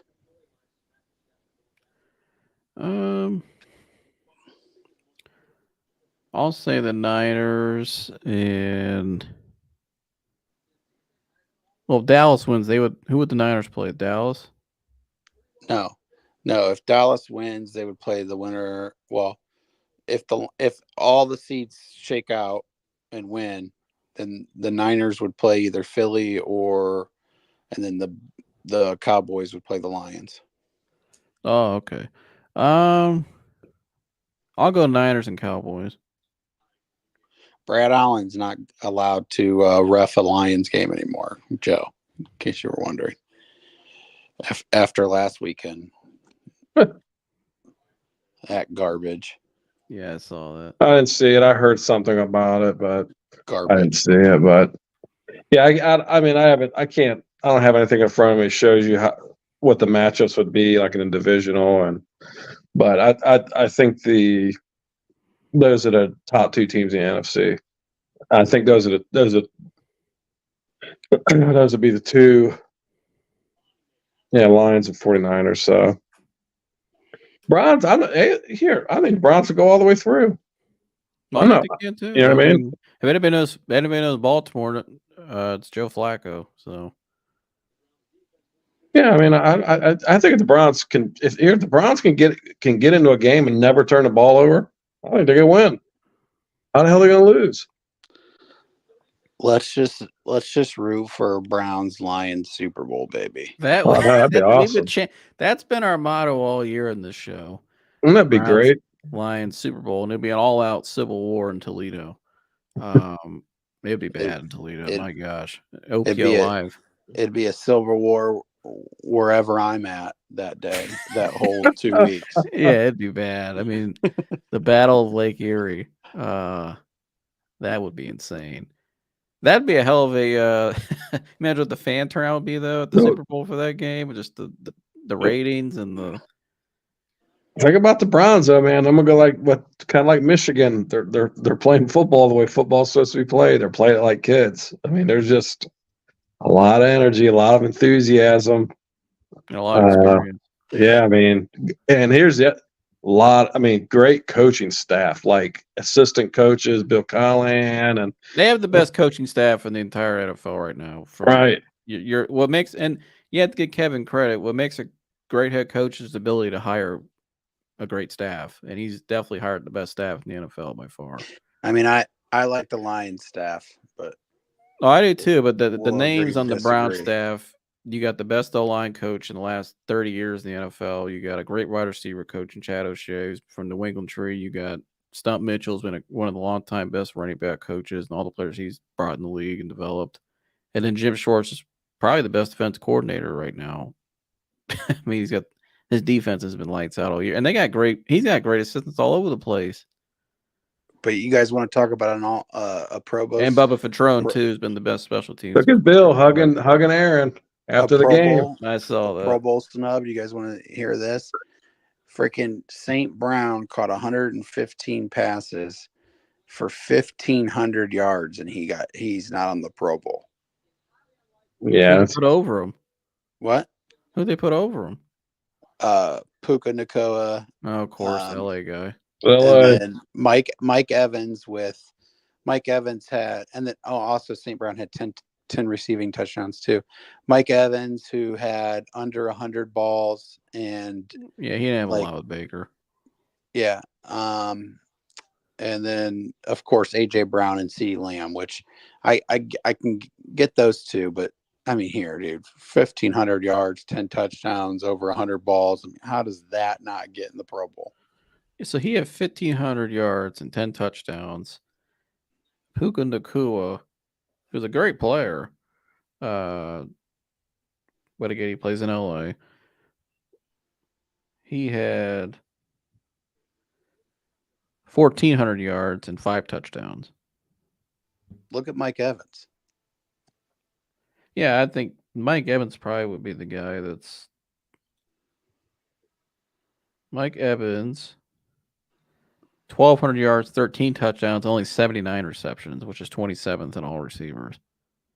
But he's first in the league in touchdowns. That's probably why they. Yeah, I mean he got snubbed because of his market, and the other two guys are just bigger names right now. We got some good media wise, but yeah, that's a snub too. Yeah, I could see that argument. I think for us though, I would say JOK got snubbed for sure. That 20 plus tackles for loss, which is insane for a linebacker. I don't know how he doesn't make the Pro Bowl. Or, I mean, that is just I don't. Whatever. I'm with you. But hey, guess what? The hopes are none of them can play in the Pro Bowl because we're going to the Super Bowl. That's right. Browns, Lions, Super Bowl. You know what? I'm switching my pick. I said for Cowboys, I'm gonna stay homer. I'm going 49ers. Lions, like you guys. I just switched right here, live on the reel, just because I want that. I want that matchup that we've been pushing for that all year. So that'd be great content for our show, obviously, but that'd be a hell of a match. that would be the Super Bowl deserves. Yeah, these two cities deserve a Super Bowl. But if the Dolphins win tonight, and we play the Bills in the AFC Championship game, and the Lions somehow got a home game, Chris, in Detroit. Remember we talked about that? That would be insane too. The crime rate in Cleveland and Detroit that weekend, and the weekend 2 weeks after. It'd be a rough 3 weeks up here. The crime rate in Detroit is the lowest it's been since the last time the Lions won their division. I wonder what Cleveland's is now. That's a great point. 1993, dude. I was a sophomore in high school. That's when Joy and I started dating. That is insane. That's the lowest it's been because the Lions won the division. It's a winner in Detroit is all we needed to stop killing people. I guess, yeah. Cleveland. I mean, I don't know. We might have a better. I'm one of our crime. Have you noticed that everybody's been happier around here too since Flacco's came? They've been winning. The buzz is already picking up. You know, your mom and I went into Drug Mart today. I told you about that guy that stopped me at the door because I had a Browns hoodie on, and then the lady at the register, she hears us talk and she starts yelling over. I mean, the buzz was already starting, man.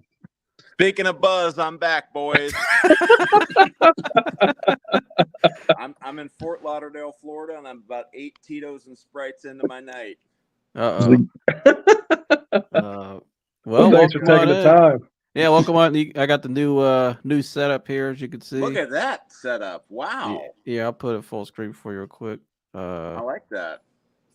So new setup here. I'm gonna get some more lights over there on that shelf, and I got something else I'm gonna put over here on the wall. Wow, nice work. I like that. You see, I had to put the Jordan jersey up there, Rookie jersey. Yeah. I had to put that up there. But that's the city of Akron behind me. So shout out to my hometown. So in typical Jags fashion, they couldn't even manage to beat the Titans to give us. They are horrible in the first round. I mean, are you kidding me? Right. Now we got I think Steelers Doug fans in the Peterson. playoff. My God. I don't think Doug Peterson's done a great job down there. He hired for Trevor Lawrence, and a lot of people say Trevor Lawrence, like Mike hates Trevor Lawrence. He thinks he's overrated and not good. I beg to differ. I think he's just not well coached. Well, or Mike doesn't protected. know anything about any player that doesn't play for the Browns. And their all lines absolutely horrible. And even that suspect. I mean, you know who the offensive coordinator is for the Jaguars? Press Taylor. Yes, I do. That's I used to be a porter. Brother. Press Taylor. Yep, that's Press who's Taylor, coach. Zach Taylor's brother.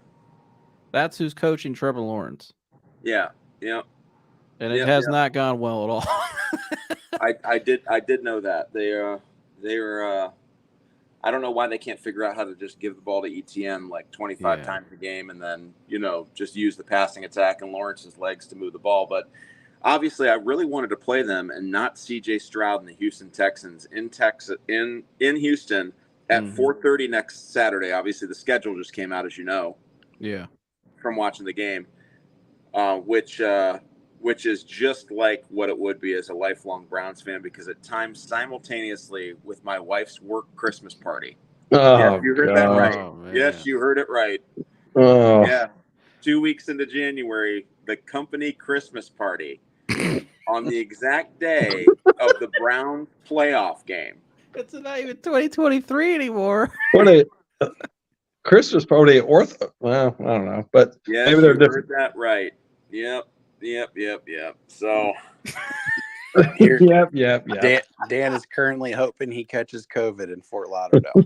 I mean, it may well happen. With the people I just talked to at the bar, it could very well happen. Yeah. Let me just I never heard of a Christmas party on January 13th. Yeah, I'm not sure what that's all about, but yeah, it's real. And I was really hoping, my buddy Anthony's birthday is on Sunday next week, and I was really hoping that we could simultaneously, for his birthday, watch the Browns game together. And then sure enough, we're served up the old 4:30 Saturday game. Unbelievable. Why couldn't they put the Chiefs That should have been an 8:00 game. That should have been that should be the Chiefs Steelers. Like, everyone wants to watch that game. Put that game there. And of course, the Browns now play the franchise that we didn't even anticipate could, in fact, be in the playoffs, that we just traded all of our first-round draft picks to, that is supposed to be rebuilding and now has a home game in the playoffs against us. Well, they did draft the best rookie quarterback in a long time. So I agree. He might have broke the Ohio State curse. I agree. He's good. They're explosive, and their defense plays good. They got good corners. I mean, and now we've taken a week off to watch the Jeff Driscoll show. I didn't watch that. Did you watch that game? We didn't watch the game. I was flying. I was in the air. I was flying, so I didn't. I forgot about it in the intro. I was like, oh yeah, by the way, they played today. I forgot.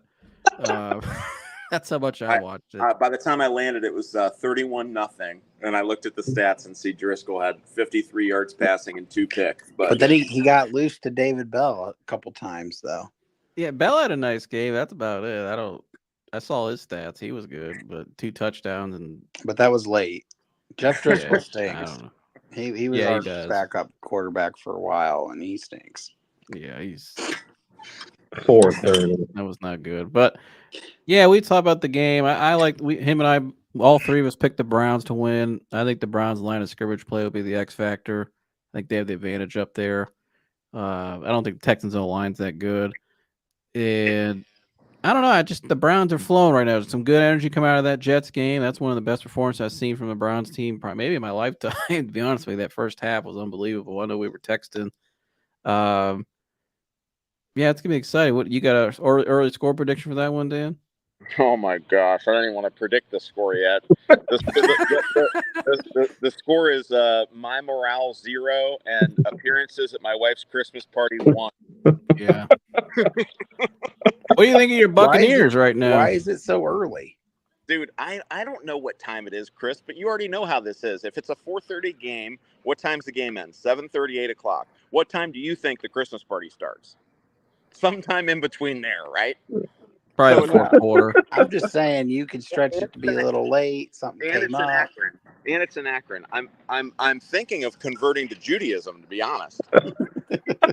Yeah. Well, you That's should the way out do. of this. You should just drop her off and come to our house and watch the game. Oh, that'll Sure. go over real well, Russ. Yeah. You obviously don't know Ashley. Yeah. No, I'm joking. But I gotta ask you though, your Buccaneers won today 9-0. They won the division. We all Well, actually we picked the Bucks to beat the Eagles, but we did manage to kick 3 field goals against the worst team in the NFL. So, we're really moving the momentum train right into the playoffs. Luckily, we're playing an Eagles team that can't even beat the fucking Giants. yeah, Yeah, Or the they are. Cardinals. What is going on with them, man? They've lost to the Cardinals and the freaking Giants in the last 2 weeks. I don't know, but if anybody if there's any game that's a get right game, just line up against Baker Mayfield. yeah, it's coming to you. The ball's coming to you. But I mean, if there's a get right game to be had, just go down to Tampa, go down to old sunny Tampa, and just play Baker Mayfield and the Bucks and Todd Bowles. Dude, if they're without AJ Brown, I'm telling you, they ain't winning that game. I don't know if they are either. Well, AJ Brown went down hurt, and did you see Jalen Hurts' middle finger? He banged his finger, and it was like dislocated. Here Marcus Mariota might beat the Bucks. I mean, I don't know. Oh, I mean, Mike Evans should have a field day in that game, though. It takes you 8 Tito's to start hating on your teams. no, it takes me getting off a plane and seeing that we're winning 6-0 with 2 minutes left in the third quarter in a playoff berth game against the goddamn Carolina Panthers.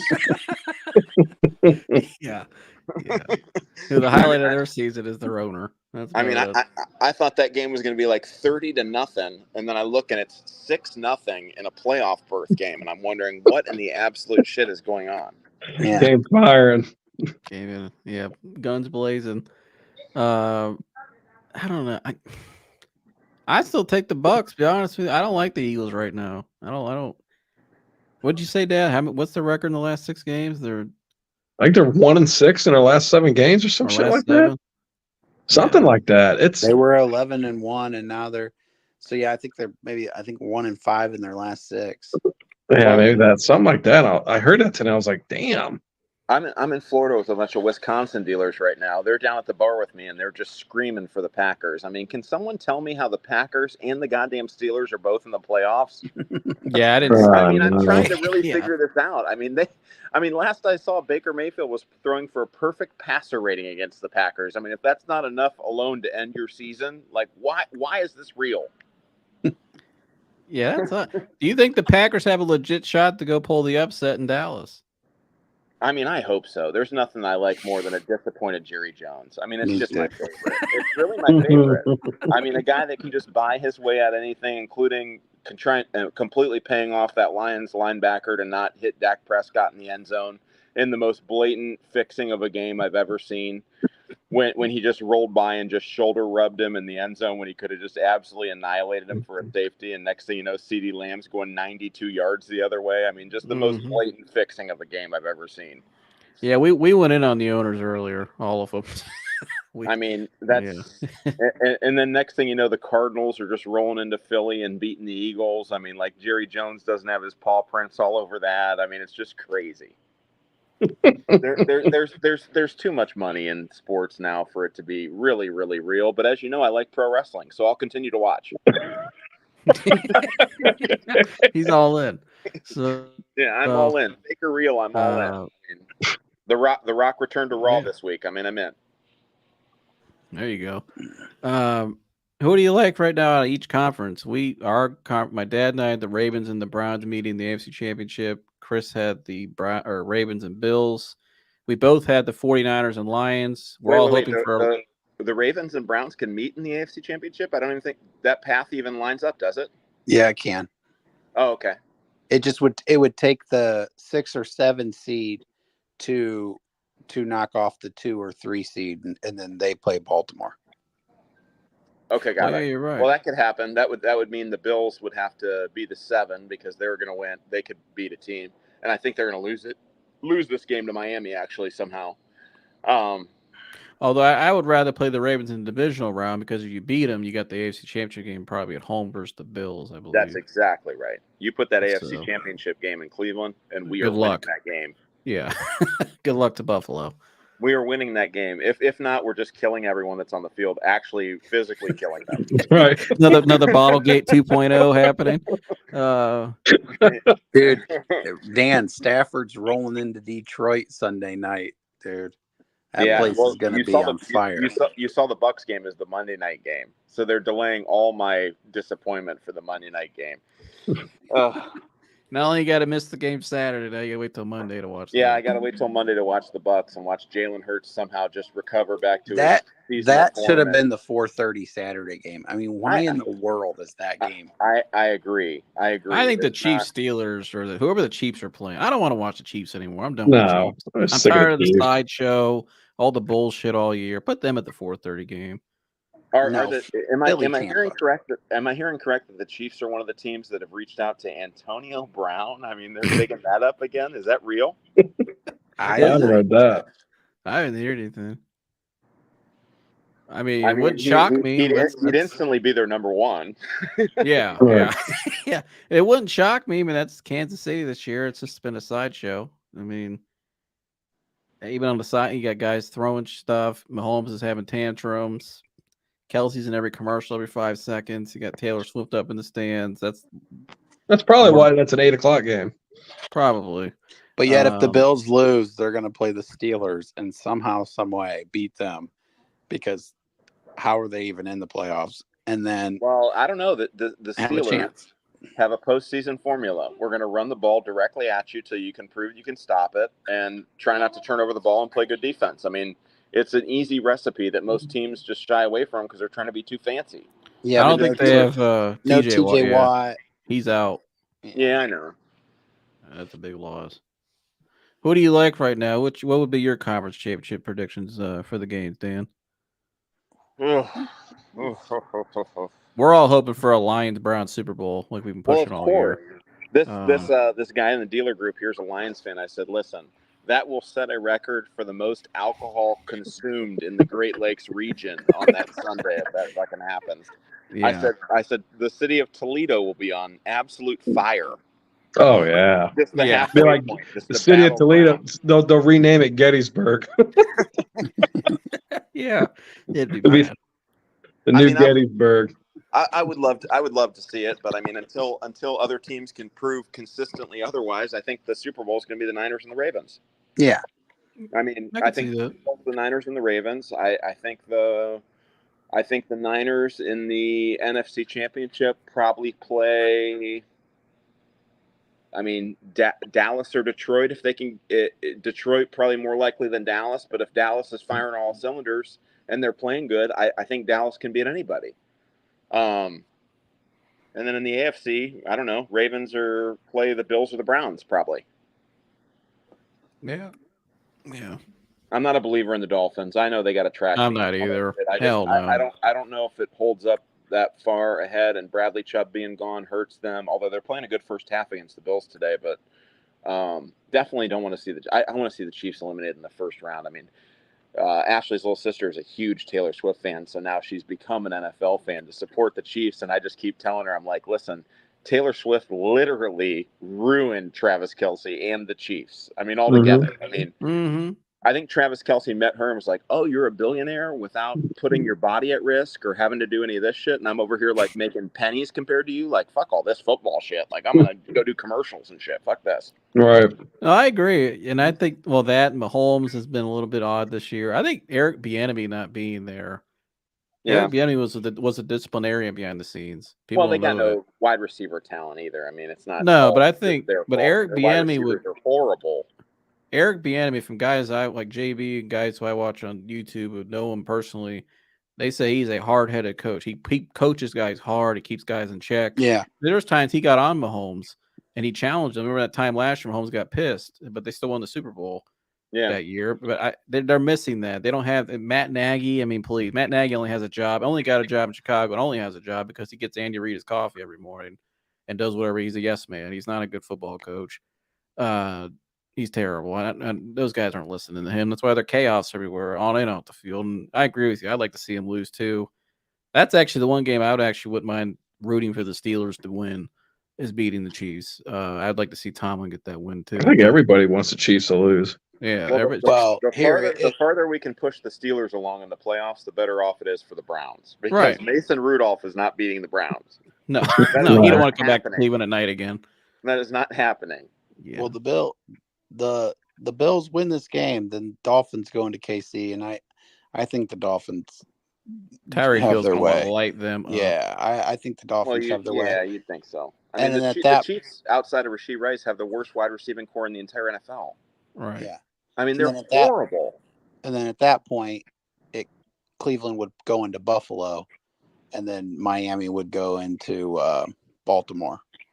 I'm not necessarily too scared to play Josh Allen either, because he's turnover prone and he can make mistakes. Yeah. And I will be I'm going to be very inclined to want to go to that Buffalo game. I've always wanted to see a game in Buffalo. I really just have. It's Orchard Park. It's a blast up there at Orchard Park. I wanted to shovel the snow off the bleachers and do all that fucking shit and eat buffalo wings and just get slaughtered and throw people through tables and shit. I just wanted to do that the whole time. Yeah, there's a lot of WDA up in there. I love those guys. I love all the Bills fans. They've been through a ton of shit. That would just be a great weekend. Yeah, there's some great food up there in Buffalo. That would be an awesome game. Browns playoff games in Buffalo. Especially if it's snowing like hell, lake effect snow. That would be awesome. What a great time though for Browns fans and for Northern fans and then for the Lions. I mean, I think everybody feels pretty good about their team right now. The Lions. If you're a Lions fan, you feel good about your Lions. If you're the Browns fan, you feel really good right now, as well as they're playing. I mean, well, I don't think I remember a year in all my history of watching the NFL, since Brady got drafted in '99, that since I've actually been watching football. I knew you were going to say it. I don't think I remember a year where the Browns, Lions, and Bucks were all in the playoffs. I mean, I don't think it's ever been, right? I mean, there's no way, right? It's been 70 or 40 since 1970, so 50 years. 1973 was the last time the Lions and the Browns had. Okay, well, the Bucks weren't even around then, so that solves that. The Bucks. Yeah, the only year could 2020, but the Lions didn't make it. But the Browns and Bucks, the year the Bucks won it, and the Browns have lost to the Chiefs. Yeah, it's been freaking 50 years since the Lions and Browns have had over 10 wins in the same season. Well, if tomorrow night's game too, Chris, if Michigan wins tomorrow night, that's their first national championship in how long? I know, dude. I'm ready. 48, like 1948. No, I'm not. That shared one, that BCS one, that don't matter. Well, it matters to me. Well, they've outright won. Outright title and a tournament format. So, and when's the last time Washington's won one? They're not my lifetime. Because they're now considered, it's to be big for them too, because they're now considered a Big Ten team. So, by the way, Dan, who you got in that game tomorrow? I know you don't watch a lot of college. I'm sure. I mean, you saw Michael Penix, I'm sure, the other night. I did see him. I was impressed by him and Washington, but the way that I saw Texas running the ball right at them when they actually took the shots to run it right down their throat, I think Michigan's going to pound away at them. And I think Michigan's just going to play big boy ball, and I think Michigan wins. All right. Yep. Cool. Which I'm happy for Chris. The state of Michigan's on the come up, baby. Next thing you know, they're going to have clean water in Flint. Yeah. Well, the Pistons turning around. That's another. Yeah, the Pistons are back, baby. They're what are they? One of their last 32. Yeah. They're coming, back, baby. They're back. Cade Cunningham's on the come up. I might have to pull those rookie cards out of the trash. Well, he is good. He's good. And they got some good players. I don't know what the hell's going on. The Pistons should be good. Like how they do you should lose 28 games in a row. I mean, I don't understand, but. Coaching. I guess I should understand. The Browns did it, right? I mean, we did it, right? Almost 28. I mean, how many did we do? And that's Well, they broke the Cavs record. Remember in 2011, they lost 26 in a row with J.J. Hickson and Mo Williams and all those guys. Did Bud Light do the coolers thing in Detroit where they were locking the coolers and gave away the beer? Because they should have done that. It was Wingstop. Wingstop? Yeah. Yeah, they did like five free wings. Yeah, and people were saying get those fryers ready when they won. Yeah. Oh my gosh. I don't know. Yeah. The pit. It's weird. I don't know. Dad, you've always said that too about the Pistons, that you think they should always be good. I mean, they usually were pretty well ran till the last like 10 years. Yeah. Well, I don't know. the NBA also got extremely soft.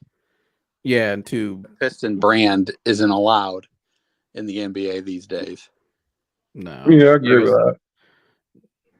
I mean, Who do you think No. needs to go in Detroit though, Chris?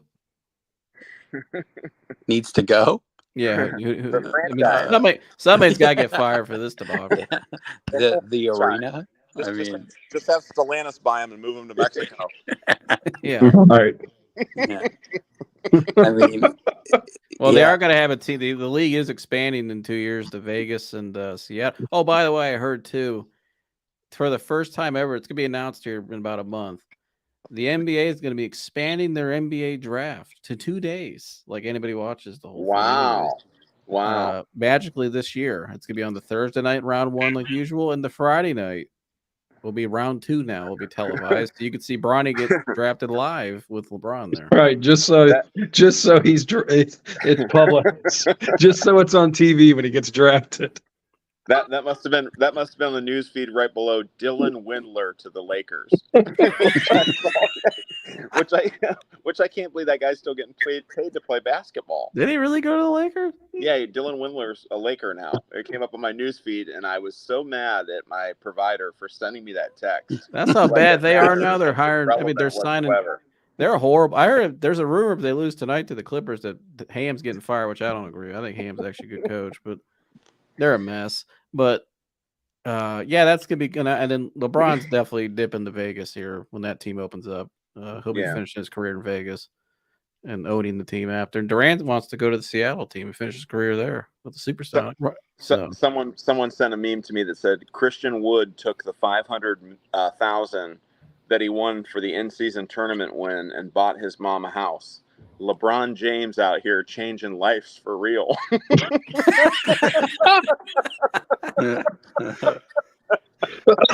Oh God. Yeah, He's not wrong. yeah. What do you think's the worst thing that happened to Detroit? The Pistons or the Chrysler 200? The 200. It is a one shit. Class exclusive. Dude, that The thing. first robotically engineered car. A hunk of shit. My God. I mean, the Pistons are our most recent. But the Pistons at least have like an all-time great team in their history, and they got 3 Yeah. championships. I mean, Yeah.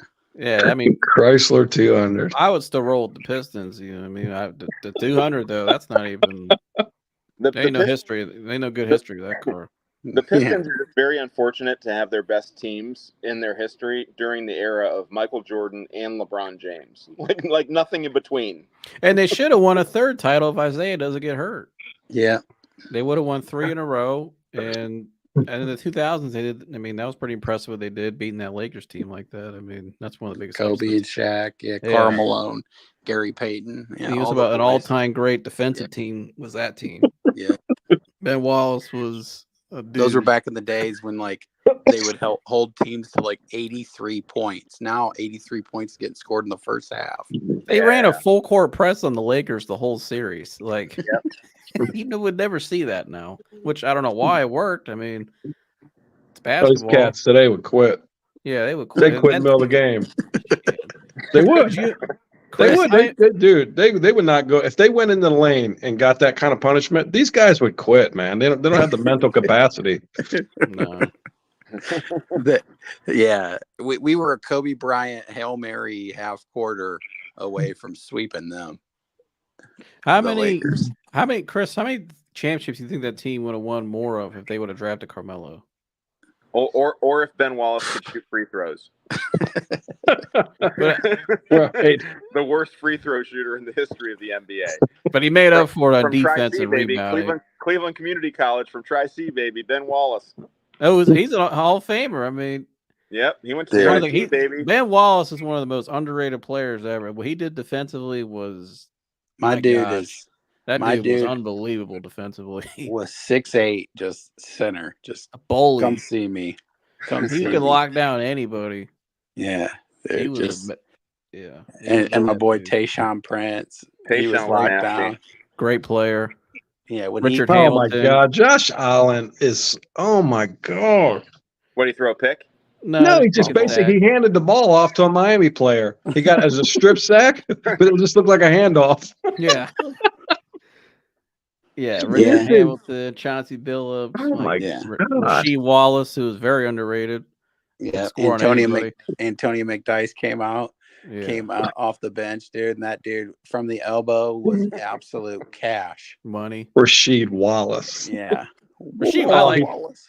I like listening to Rasheed Wallace now when he goes on podcasts. He's funny. He does not care at all. He's just What would they have been, Chris, if they would have drafted Melo? Because he would have given that scoring they didn't have. Yeah, Instead of the human victory cigar, Darko Milicic. Yeah, right. My God. That was Well, or how about we just draft Dwayne Wade? Correct. That was Dwayne Wade. You expect when I watched that draft, you expected Wade to go 3, and then all of a sudden they take Darko Milicic. I think the Melo would have been the perfect fit because all he had to do was just score. That's all they needed was scoring. They had everything else covered. Yeah. Yeah, they still won. Richard Hamilton wasn't some slouch at the 2. I mean, they still won a couple of championships. Yeah, I know, but I'm saying I think Melo with that team would have been. Well, based on Carmelo's resume, they would have won nothing. Yeah, I think you know what though, Carmelo, his style of game didn't fit Detroit though. Yeah, he's just, you know what I mean. I just don't think he fit Detroit. That's probably a good thing they didn't take him. But again, help the defense. Yeah, here Right. I think they could have went with about any player other than Darko and would have been better off. They took Chris Bosh. Yeah, I mean they could have taken Bosh. They could have taken Chris Paul. I mean, or Paul was the year before that. Sorry. But Chris Bosh. I mean, really anyone. But that's not my favorite draft moment. My favorite draft moment was when Luke Rittenhauer was drafted 10th overall to the Seattle Supersonics, and Jay Billis said, and I quote, "This guy couldn't guard the chair I'm sitting in." On live national TV. Oh my gosh! He was just got drafted in the NBA. I mean, just probably extremely excited. Everyone's listening on national TV. Jay Billis decides to say, "This guy couldn't guard the chair I'm sitting in." That's gotta be up there with that was back in my, I gotta find that, watch that. That's up there with, remember when what's Mel Kiper got into it with the Colts, was it the Colts GM? Yeah, Jim Irsay. Yeah, and what he say? This is why they'll be picking here again next year, the year after, and the year after that, the year after that. Yeah, Mel Kiper also said that the Oakland Raiders had just drafted the next John Elway the minute that Jamarcus Russell came off the board. Yeah, he did. Yeah, he did. The Raiders have just got the next John Elway. What?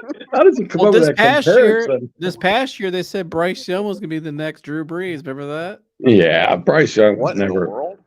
Not a chance in hell. They said, remember that? You saw Dad. They said Bryce Young was compared to who? They said Drew Brees. Fuck no.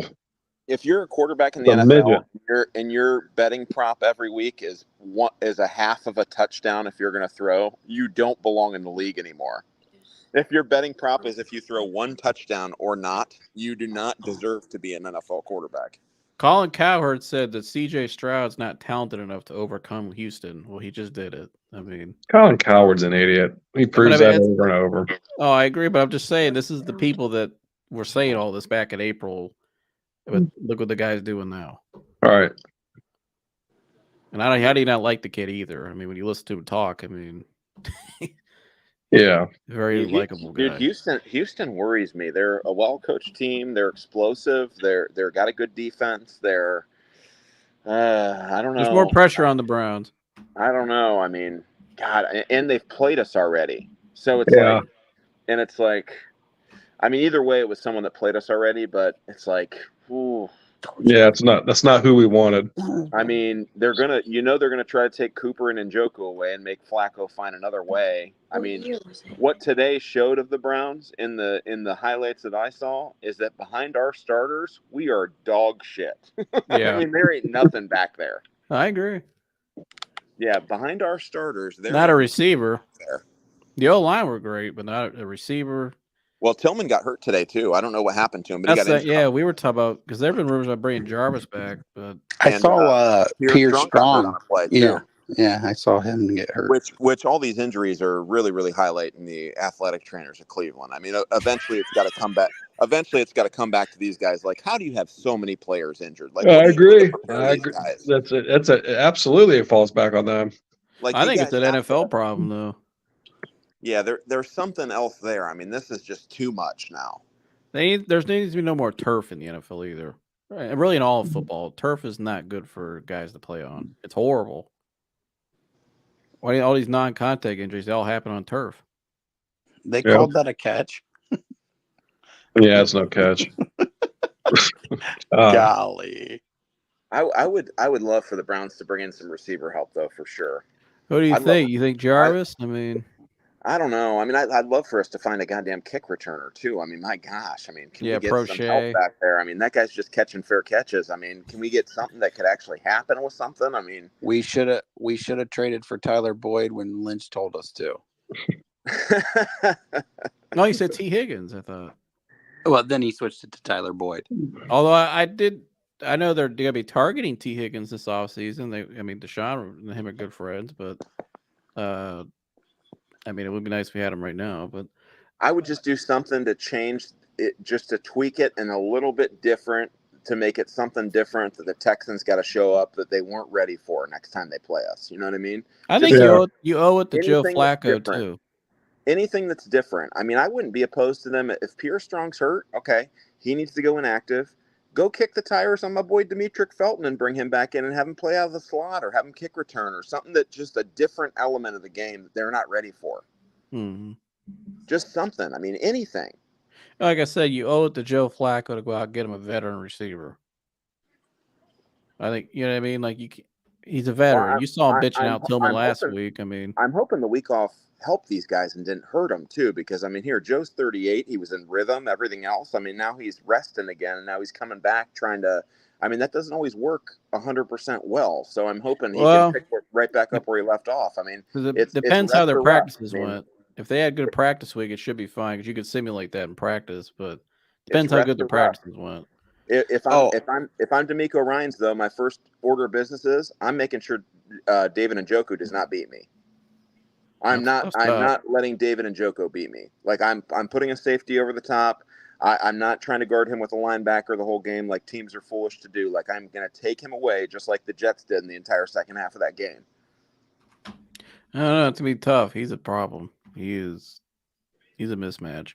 He's a huge mismatch Because but if you take away one thing, he can do the other thing. If he takes, you know, I mean, he's very. Yeah, I trust my third corner and run nickel and have them trust in them trying to guard Elijah Moore, Cedric Tillman, or David Bell, whoever that third receiver is. Put Stingley on Cooper and then to put my second corner on and Shadow Njoku with a safety over the top. I mean, I don't know. That's what I would do. I would make sure that Cooper and Njoku do not beat me. You're going to have to run the ball at me, and Stefanski. He's gotten better as of late, but it's a little boring and vanilla for him to want to do that for an entire game. I would make them do that, and I would absolutely chuck it with Stroud. I'd line up Nico Collins. It'd be a 75-yard post the first play of the game. We're going to come right at you, and we're going to try to score with us. Yep, yeah. Exactly what it is. I'm going to make you try to score with us. If I'm Houston, I try to turn it into a track meet.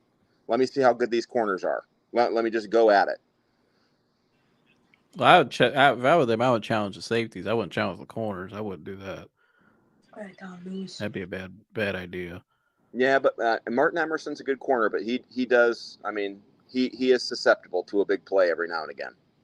Every now and then, but he's overall though he's pretty. I mean, the trio of them they complement each other. I mean, I don't, and they're fast as hell too. Where they're going to beat us is with, or where they're going to try to beat us is with Dalton Schultz. He'll have 8 or 9 targets. and they'll try to expose the middle of the field and attack. Well, our that's what they did the first time he Right. played him. He had 8 receptions and he had like 88 yards that game he played him, but it just didn't. Shit. That dude laid that son of a bitch out. Yeah, he did. What's the score of that game, Joe? 14-7. Still. Miami's driving. How much in time the- left in the third? That's fourth quarter. just started. 15 minutes. Oh, damn. Okay. Yeah, they Second and 30 for Miami. it wouldn't surprise me if Houston won the game, but I just think that but here, I mean, Flacco needs to not turn the ball over. He's done good, but he's turning it over too, and that Yeah, I don't know what he was doing that one play, that screen. He just like, why'd you throw that pass? Like, Well, did you see what Mason Rudolph did in yesterday's game, where he just did an NBA 3-pointer shot and just threw the ball straight up in the air? Did you see that?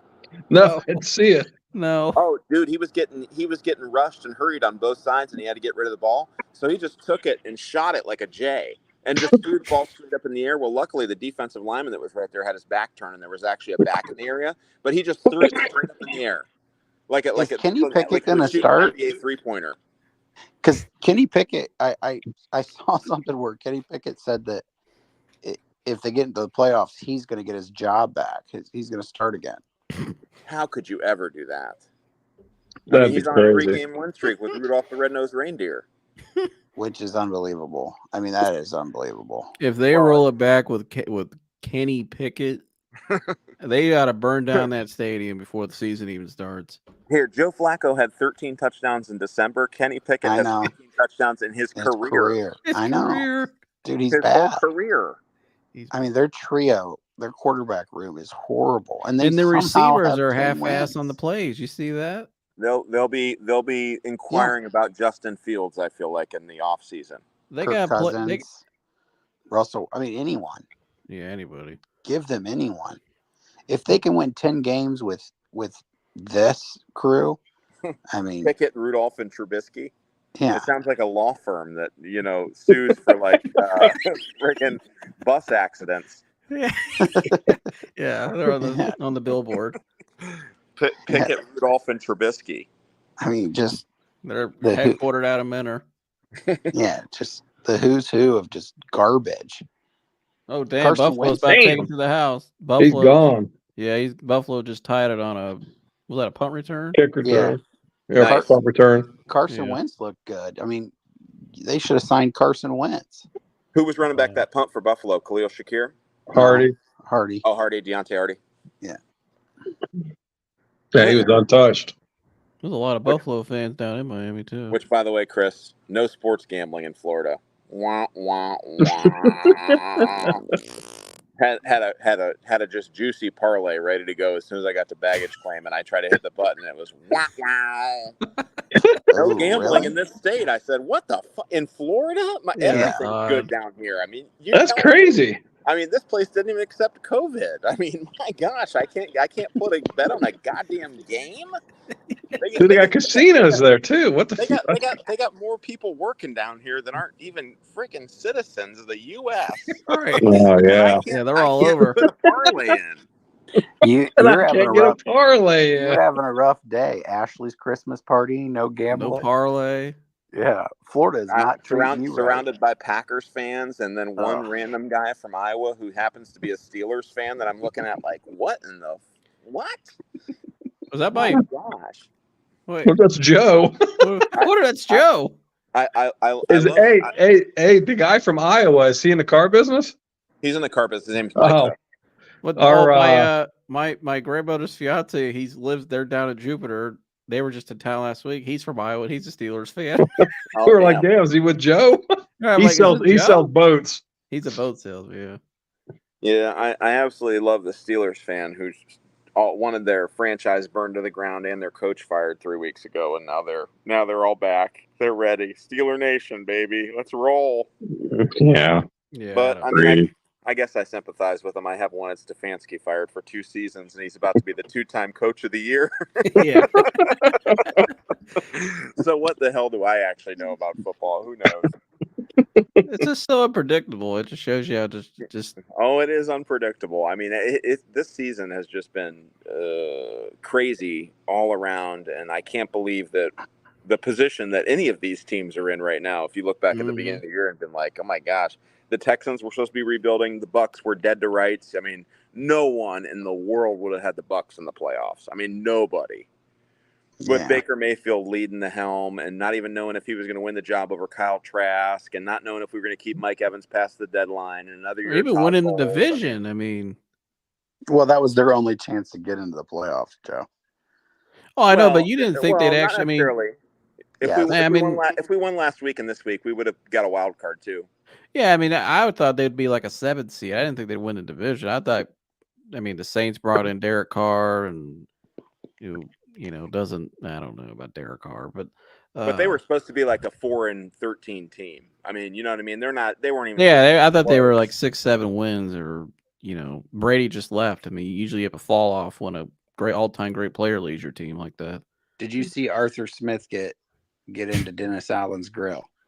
No, I did not. What happened there? Dennis Allen apparently after the game said that he told Jameis Winston, because they wanted Jamal Williams, who hasn't scored this year and had 17 or 18 touchdowns last year, but apparently he hasn't scored all year, and they all asked, hey, can we give Jamal a touchdown? And apparently Dennis Allen said no, because they were on the 1 yard line and they just needed to kneel it, and they were up by like 20, and they just did it anyways. They gave the ball to Jamal Williams and he scored, and Arthur Smith was hot about it. I mean, he was not happy. I just love if you're Dennis Allen though. If you're Dennis Allen though, are you mad at your players for just completely just not listening to you? No, not when your season is over already. I mean, you tell them no, and they just end to kneel it, and they just run it anyways, run a play anyways. Yeah, but at that point, who cares? Your season's over. Well, they let them have fun. All right, get the fans what they want to see. 1, 2, 3, Cancun, right? Yeah. Yeah, I mean, we finally watched Bye Bye Barry 2 weeks ago, Dan. Hey, what did you think of Barry Sanders' dad? Tell me that's not your dad. Well, number one, great documentary, especially for somebody like me who wasn't born back then. I love Barry Sanders now. That's what a great person he is. Oh yeah, for sure. And a hell of an all-time player, obviously. But yeah, because I remember you said that we were watching it, and as I'm watching his dad, I'm like, okay, where do I see the similarities? And where I found the most similarities was that guy was just how like rugged he, like just run the ball down their throat, F everybody else. This is bullshit. This is, I would say that's pretty similar. Yeah. When he tells his own son that you could be the second best running back all time, but you ain't never gonna be better than Jim Brown. yeah. These guys, they don't know what it's like what Jim Brown went through. Although I don't see that. I like the one where I like the part where they're interviewing him. They said, "How's Barry feeling right now?" He's like, "Miserable." Yeah, that was the part. Yeah, it was like, how do you think Barry's doing right now? He's like, miserable. Yeah. It just looked away like this, like. This is an old school, just. Yeah. Like they showed him getting to like he's outside working in the yard and stuff. I'm like, yeah, that's my dad right there. Yeah. His son just got drafted and he's outside laying pavers, and we gotta get this shit done. Yeah, he was special, man. Yeah, that was awesome, Doc. God, was he special? He's the man, dude. He was special. Man. Him and Calvin Johnson, just careers short. Best player from his draft class, would you say? Barry's? Yeah. Oh God, yeah. Yeah. Oh my God, he's arguably the greatest running back in history. He's the better Sanders. I agree. Oh, he didn't even compare. That man, don't get me started with that shit, man. I agree. Deion Sanders is a poor man's Bo Jackson. He just tried to emulate Bo Jackson so bad and failed miserably in both sports. Well, I mean, I think he was pretty darn good at football, but dude, he was nowhere near as dominant as Bo Jackson, man. But Bo Jackson's arguably the greatest athlete in history. No, I agree. I I just said he was a good football player. Oh yeah. I think Barry, or not Barry, but I think here's what drives me crazy about Deion Sanders. He self-promoted himself. That's what drives me crazy about. I don't even know if he's. I mean, the guy didn't even tackle anyone. He just would sidestep tackles. That's what I used to watch games like this motherfucker won't tackle anybody. You know, I mean, There it is. it's true. There I it mean, is, Mr. Barry. Yeah, it's absolutely true. So you can't call yourself I mean, I don't know. Can I point something out real quick? This is off topic. This is why I can't stand Mike McDaniels and the Dolphins. They ran it 17 times in the first half for 100 yards. He's ran it 3 times the second half. This guy's here. You guys are getting me rolling on this. Is he too cold? Like remember when they played the Giants? He's on the Yeah, sideline. he's got his capri pants on. He's His cold. capri pants on, standing in the back of the damn sideline with his jacket on like this, and a New Yorker fan, New Yorker, he's like, "Why are you standing by a hater?" He's like, "I'm cold."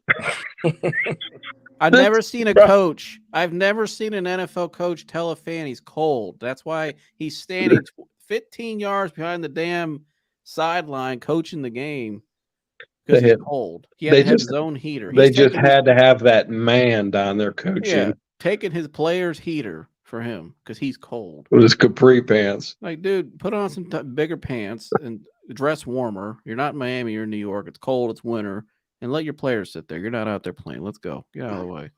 Start running. Take off that goofy looking watch. I mean, he's definitely different, but I think he's done well with Miami, but he's all right. He's a good offensive mind, but I won't get you guys started because it's. I know, Joe, you just do not like him. No. Yeah, he don't like it anymore. He's an abomination. I mean, that guy. He's what's wrong with today's football. I mean, my gosh. I mean, football is a rugged man sport. You know what I mean? Like, this guy just doesn't fit the bill. Yeah. But he's like the Spoelstra of football. What's that? Spoelstra, though, is pretty good. Oh, I know, but he's just kind of like you look at Spoelstra. I don't know. You could say Spoelstra in that category. No, if you looked at Spoelstra, you'd be like, yeah, that guy coaches in Miami. You look at this jackass. Yeah, that guy coaches in Miami. You know what I mean? He fits Miami, but that's just could that guy have been coaching a game 5 years ago, 10 years ago? Hell no. No. Certainly dressed that way. Yeah, remember, and he does his what he addressed the team after the game. Oh yeah, fellas, and he went like this. Did you guys hear the story about how all the players were just sitting there like? Did you hear the story about how he got his wife? Oh, God. Oh no! Right, Miami fashion. How'd it go? I don't quote me on exactly how it happened, but he was allegedly. We'll just say that he was in college, and it was like one of his coaches was like dancing with this girl, and Mike McDaniels went up to him and was just like, no, let me dance with her. And then it ended up being like his wife. Like he ended up just like stealing it from one of his players or something, or one of his coaches or something like that. I can't remember how it went, but it was just like, dude, you're an idiot. It's all that testosterone oozing out of him. Yeah. Have you guys been watching that in season with the Dolphins Hard Knocks that's on? No. It's like during the season they do Hard Knocks. Well, Dan Marino came down to the sideline one time and they're playing a game, and Dan Marino's just watching the game, and he's like, Tua throws a touchdown, and Mike McDaniels yells at Dan Marino. He goes, Dan, we're fucking up all your records down here. Fuck your records, Dan. And Dan Marino doesn't even acknowledge that he exists, just keeps walking by him. He goes, man, we're fucking up all your records down here. Fuck your records. He's talking to Dan Marino. Who is this guy? You're talking shit to Dan Marino. Yep. He's an I told you he's abomination. He's abomination. He should never be allowed to come to Canton ever. You don't go into you don't. That's Dan Marino. Yep. I got a bottle of smart water in the fridge. He should never be allowed to come to Miami, to Canton for the Hall of Fame. Mike McDaniels What in the hell? I'm gonna beat his ass if I ever see him. I don't care if he's here. If somebody sees it, send it to him. You come to Canton, dude, I'm beating your ass. I'm coming down there, and my 46-year-old out of shape ass is gonna beat your ass. For saying that, the damn burrito. Well, we're gonna have to time out this ass beating, Joe, because he may be to Canton for some of the players that are playing for him now. But who's that going to be? Well, Tyreek Hill's going to Canton for sure. Yeah. Tyreek's going to Canton. Who else is going to Canton? Jalen Ramsey's going to Canton and plays for him currently. Yeah. Who else is going to Canton that plays for him? So we're gonna have to time this out. Now you're probably going to be about 10 years older by then. He won't be in Miami, dude. He'll be gone. So we're gonna have to make sure if he comes to visit for the induction that you're in fighting shape. Well, Buffalo's going to score again down to the 2-yard line. Oh yeah, good. Josh Allen, let's go. He said you'll have 10 years to get fighting. You got 10 shape. years to get in the old fighting shape to knock his ass out. You might not even. I'll be 56 beating that beating his. You really are. I know where you can find him when he comes back. Christie's Cabaret. Yeah. It'll be up in Christie's with the rest of the Dolphins. Jesus. The Miami boys, you know what they're doing. That kind of just talk shit like that to a legend. You know don't what I mean? say Get the that. hell out of here, that shit. You don't say that. I will personally guarantee right now that Tyreek Hill's party for his people is at Christie's Cabaret when he gets in the Hall of Fame. I will personally. Probably. It's gonna be a hell of a party with Tyreek. He got married but didn't he had like 3 kids in the last year. Yeah, I know. He's got that second contract skeet money. And then married the girl that he had his 3rd baby with. Mm-hmm. In a year. Then his house got burned up this week because somebody. Yeah. A kid. They said a kid grabbed a lighter. It was a lighter started with a kid. That's how the house got burned up. Good grief. How did a kid get? Well, I don't know. That's none of my business. Touchdown. Hell yeah. Dalton Kincaid. Who scored Dalton? That was Knox. Oh no, Knox. Oh, That's Knox. No, that was Good. Kincaid. Kincaid scored. That was No, Knox. 88's Knox. Well, Kincaid. Oh, they had them both then. Oh, okay. Yeah. That was Yeah, one of the 86 three. is Kincaid. Mm-hmm. I like Dawson Knox. Yeah, his story's Mhm. good. His brother passed away. Yeah. Yeah. He's a Gergs, what's going on with your Laporta? I heard he got injured. hyperextended in his knee and Damn. bone bruise. What is going on with Laporta's quote that I see going around social media where he told a reporter that he is the next Aaron Hernandez? What? Yeah. Yeah. I mean, did he not think that through, or Yeah, get worried, Chris. That's. Oh my God. I mean, you gotta think that through. I mean, Yeah. my God. How do you Well, not I have can the promise you one self-awareness? thing. A tight end from Iowa and Aaron Hernandez from Florida are 2 totally different tight ends. That's for sure. He was just trying to say that was his playing type, but yeah, he definitely made it to the wrong person. Yeah. Well, who's the next OJ? Every Halloween, every Halloween, I not only give away candy to the kids in my neighborhood, but I'm also the sports cards guy in the neighborhood because I repack all my sports cards, put them in little packs for the kids, and they come over and they can just peel from like a huge barrel of sports cards where they get a pack of cards and they get stuff because that's how I unload like my cards and shit because I have a ton of cards. I have millions of cards, and they Hold on, look I'll be right forward to it back. every year. They come over and get sports cards and stuff. So a year ago, this kid comes up to my porch and he's like, "Hey, I am so glad you're giving away sports cards. My dad told me to tell you that I sold one of the cards I got last year on eBay and I made $250. I said, "Well, good for you, dude. What card did you sell?" Just out of curiosity, because I know the value of most of the cards when they go in those packs. He's like, "An Aaron Hernandez rookie card." I'm like, who in the world bought that for $250? Oh my gosh. I said, what sadistic The poor kid don't weirdo even know. on eBay bought a card off you for $250 that's an Aaron Hernandez rookie? My God. Dude, how good could he have been, man? Good grief. Oh, what him and Gronk together on a field was in Belichick's system was just, with Brady at the helm was just unstoppable. I still got these, Dan, that you gave me. Nice. Nice. He's still no Sam Hurd. Oh, you didn't break those open yet? No, I wanted to keep them fresh for as long as I Oh, can. yeah. And then, Yeah. because Yeah, my I uncle, have, I have a ton of '90s cards from like Jordan. I have 100 Jordan cards, like real ones. Yeah. And that's why that jersey I got in the bag. That's Jordan's rookie jersey I got from my uncle. He passed it all down to me. And I got So Bird's autograph back there. Mm-hmm. So that set is the one where they had that's the 92 Dream Team set, isn't it? Yeah. Yeah, so that's the 92 Dream Team set. I have 20 complete Gem Mint 10 Dream Team fully assembled card sets that, will hopefully one day at some point pay for whatever massive amounts of debt my daughter. That's what I'm hoping too, because I got a ton of cards. I got so many cards from back then. I got these like metal cards. I got all kinds of stuff. And I had to grab this too, just for the hell of it, just to. Nice. Oh yeah. Yep. That's like mandatory. So. Yep. In my office at work, I got a Tom Brady autographed Super Bowl 2020 helmet with the cert from his last Super Bowl with the Super Bowl logo on it, autographed. Yeah, I saw these. I came across these today because I was getting some memorabilia out. That even when the thieves broke in to steal our Hellcat, had no idea that there was just a $5,000 helmet sitting there that they could have took when they were rifling through my goddamn office. What was that? That was 2 years ago. Oh damn!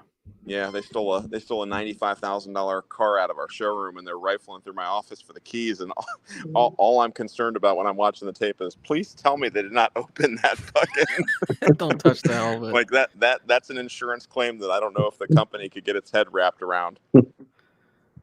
Yeah, they go so wild down there in the Vern. Oh, it's everywhere, dude. Oh, big guys were finding those cars. These kids weren't even stealing. The kids weren't even stealing them to sell them. The kids are stealing them to go on Instagram and do donuts in the middle of Cleveland, and then have the cops chase them, and then do videos on Instagram. They call them rock the block parties. They just take these Hellcats and Scat Packs, take all their friends, have the doors open, just do donuts right in the middle of busy intersection. Everybody sees them just melting the tires off these things. And the minute the cop shows up, they just hit the highway, and the cops can't chase them. What in the hell? Yeah, they can't chase them. Once you go over 100 miles an hour in a car, the cops got to call it off. What is someone from Cleveland doing all the way down to Malvern? No, they find them on the website. You think that's bad? Wait and see if there's a Lions Browns Super Bowl. Yeah, just go to Toledo. Yeah, the whole block will be rocking. That's for sure. The whole Great Lakes, literally rocking. Yeah. Hey, I heard the Chrysler's not putting cars in the auto show. Yeah, Stellantis has decided that due to the North American car market that they're going to resign from this year's auto show, which I'm sure Stellantis is just going to pivot back on all the dealers, like, just please help us assemble a display. So you're going to have every Hornet GT and every every quad cab V6 Ram and every Gladiator that they can't get rid of on display for all the customers. I don't know. And then I saw that none of the big three are going to be in the Super Bowl. Do you see that? Well, at our Ford store, our Ford rep called us this week and said that Ford has fired all of its field reps, and they're moving all the operations remote to Mexico. So there is no one as a field rep that works for Ford that will be servicing any dealers. That is freaking. All the American car companies are trying to figure out a way to just squeeze it and just continue to make their record-breaking profits while the dealers make nothing, and figure out how to continue making the same profit and never suffering. So, dude, they got to lower their prices, man. They're going to start getting isolated out. My gosh, it's crazy with the shit. What they're charging for the shit. Yeah, they're going to wait for the rate to drop like 2 more times, and then they're going to finally offer 0% again. That'll be our new boom for everybody. Well, I'm just saying what the MSRPs are in the cars. I know. Freaking crazy. I know. All three of them. All three of the big three. It's like I'm always looking like I look at what a loaded up Grand Cherokee. I was telling Joy the other night what a loaded up Grand Cherokee cost, like a 4x8. 85 grand. Yeah, 80 G's. Yeah. It's freaking nuts. You got a tax credit. No, well, you got to owe the money, but I mean, no, you only get $37.50 too. So you're still losing your ass. But it's just it's not justifiable. It's like it's crazy, man, and it's people are just gonna shy away from the shit. Well, loaded TRXs 3 years ago were 93 grand, and we just accepted our newest TRX, and it was 125. Yep. Jeez, my God. So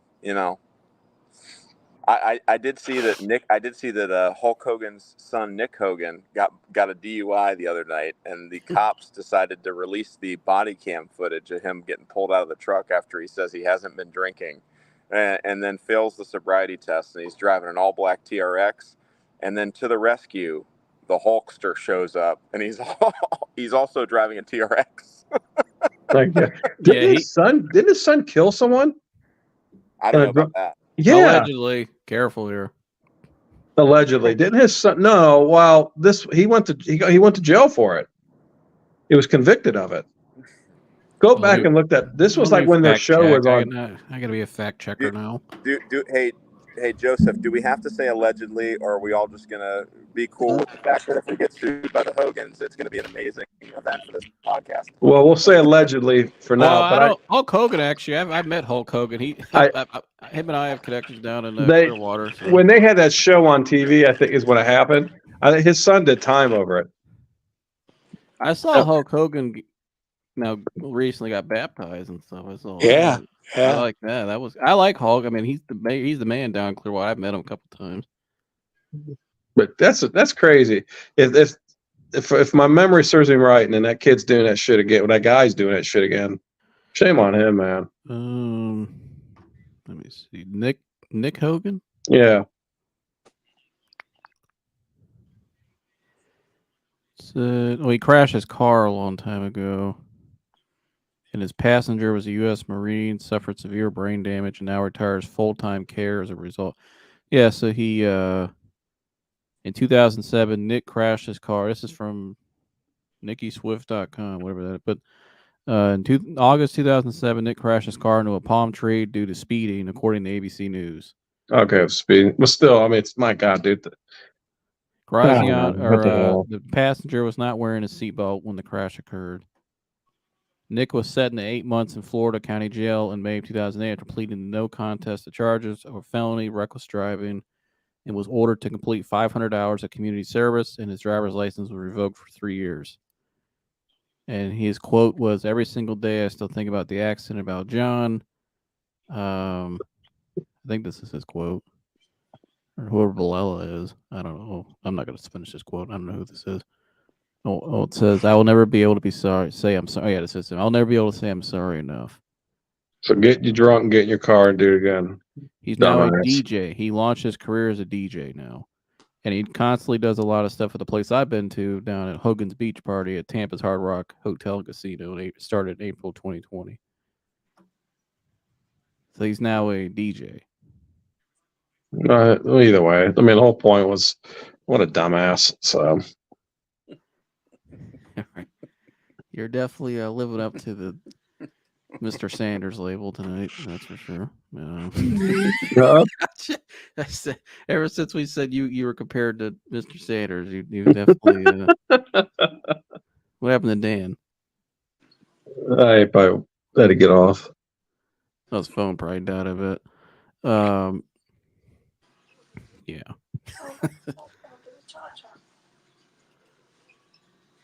Well, go blue, buddy. Go blue.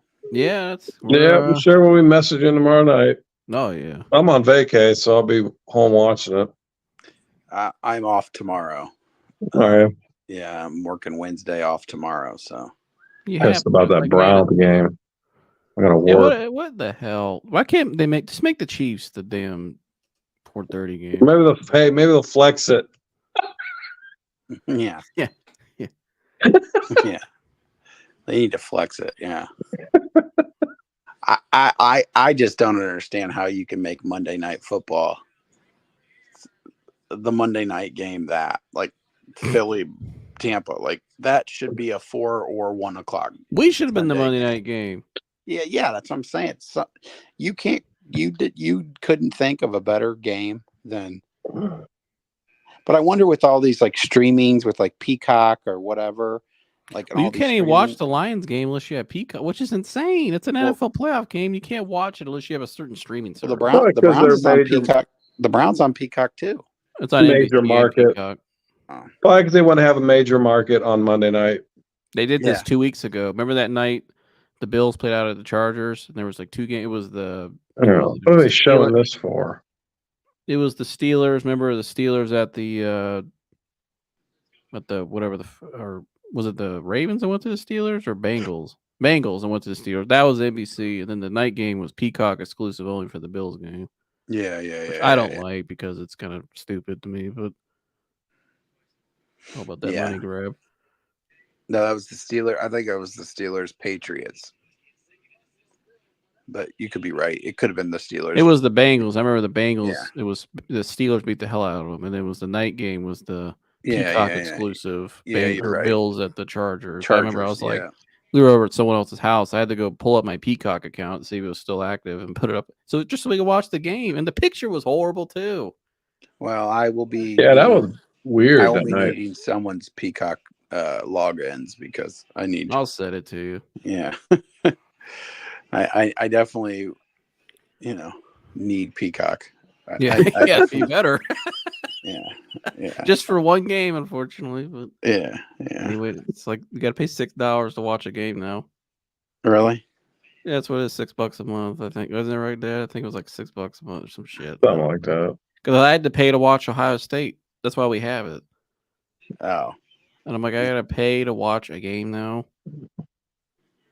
Dude, me being a Lions fan, obviously we up until this year we never really got any national televised games or any Fox games and stuff like that. So I would, I've had to pay for years upon years of Sunday ticket. I've probably had Sunday ticket for probably 10, maybe even 15 years now.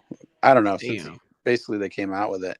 And 2 years ago, when I had DirecTV, I called them and I said, here, I don't want Sunday ticket anymore. And they're like, why? And I was like, because I'm just sick and tired of paying to watch my team lose.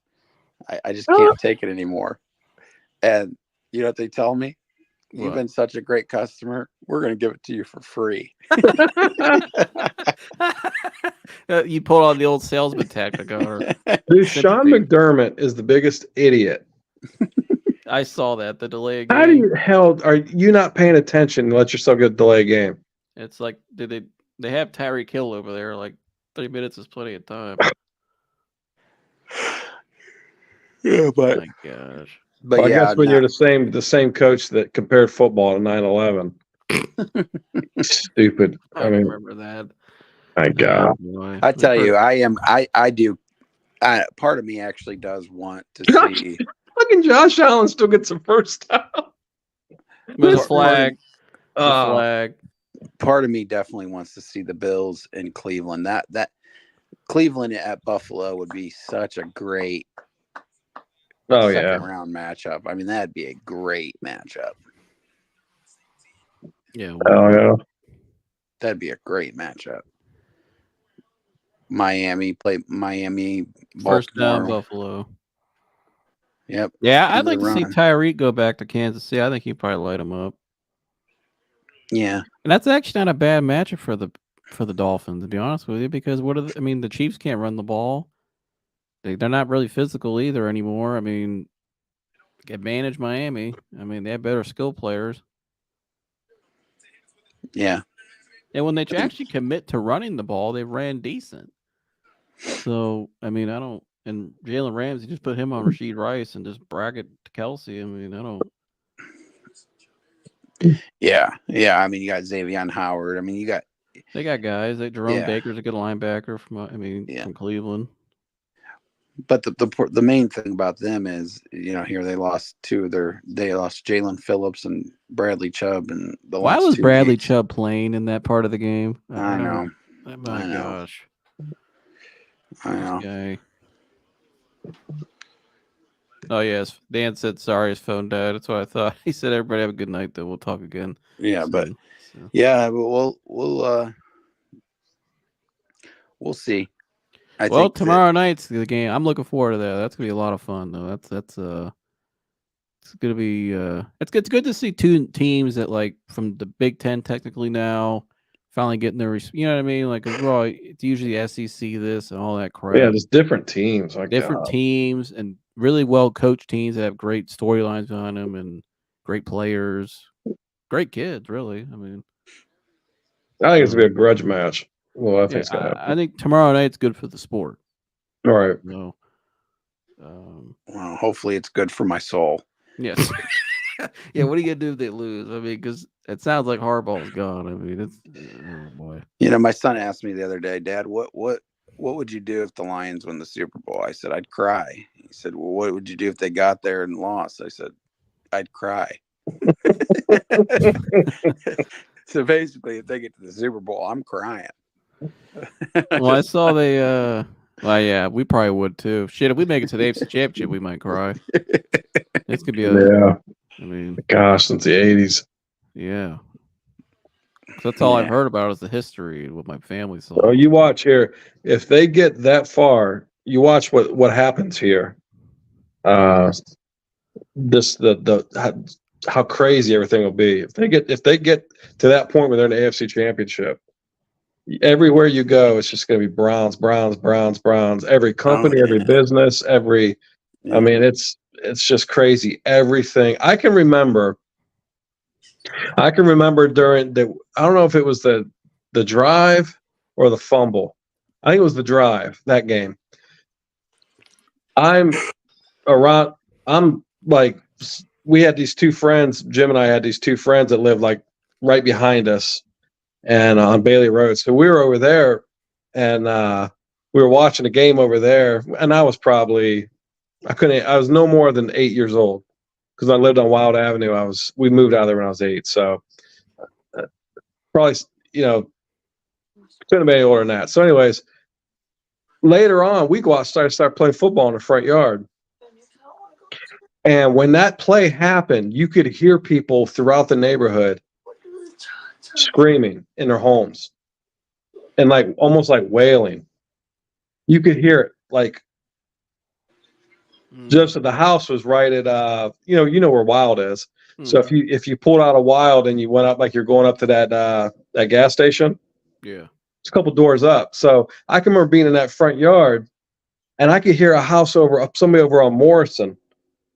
I could hear people over there in their homes screaming, like someone had just died, like they just found out just someone died. I mean, it was just crazy that like how the whole city, just the whole state, Northern Ohio, was just wrapped around this game. It was awesome. So I hope it gets there, man. 'Cause you'll get to see it, and like today, like when I was at that drug mart, it was. It almost kind of felt like that a little bit. Like I walk in there with a Browns hoodie on and I'm getting stopped and everybody's talking about it, everybody's hearing it and everybody's chiming in. So the buzz is there. It just gets even better. It's awesome. So by the way, I was at Acme the other night, Chris, and I saw a guy there with a Lions hat on. I thought of you. So it's probably my brother. He might have been. I didn't know you had a brother, but yeah, it might have been him. Asked if he was at Acme the other night. He walked right past me. But does Mike McDaniels wear a Fossil watch? It looks like a Fossil watch he wears. What the hell is this idiot wearing? He's worried about winning this game. You think it's at least a Rolly. But just if you look at the face of it, it looks like one of those Fossil watches. Dumbass. Yeah. What did you say earlier? Who's the next OJ? Yeah. He wants to be the next Aaron. Yeah. Yeah. Who's the next OJ? Yeah, boy. He might be coming to Canton. We talk about that if he comes to Canton this summer. That'd be insane. But 4th and 1. Run a Wildcat with Leonard Fournette. Well, now he's going under. It's be the tush push. Yeah. Oh, they're fake. Nah, they're dummying it. I don't know. They might go right last second. I bet he's got. Nope. Dude, a yard with Josh Allen. Yeah, hike that ball. and Leonard Fournette behind you. against that front the line of scrimmage for Miami, you would beat them all second half. Idiots. Not watch them miss the field goal. Yeah, and if they lose the game because of that decision, speaking of Clearwater, He needs to be fired right there. we brought up Hulk Hogan earlier. Speaking of Clearwater, Joan, who Hulk Hogan used to go in and pay his phone bill and cable bill to my aunt every week, so they got to know each other. It's a nice background. Thank you, Joan. You have to come see it in person. Aunt. She's gonna say aunt. Aunt Joan. Sorry.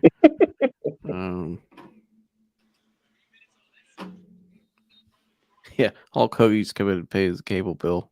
He's just coming with his tank top on. Are they? So now they're about to run it. Now they're going for okay. Just Looks like the here, tush dude. push again. Fake got the three- tush yeah. push, fake it, and then just run it, run out. They ain't He faking didn't this. extend the ball. Well, They didn't down it. He got Where it, they he got spotted it. He got I don't it. know where they He spotted it. got They it. didn't give it to him. he got it.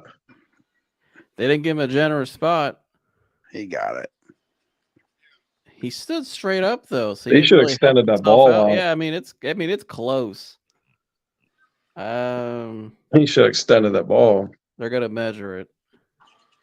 It's amazing that Buffalo is about to be the number 2 seed in the That's a pretty accurate spot. Look at though. that man right there strutting on the AFC. She said, "Yeah, who did run the ball?" She said, "Yes, aunt, not aunt." Thank you. Sorry. It's just they're about amazing to me. Hold on, I gotta measure it. We'll finish up the show with this right here.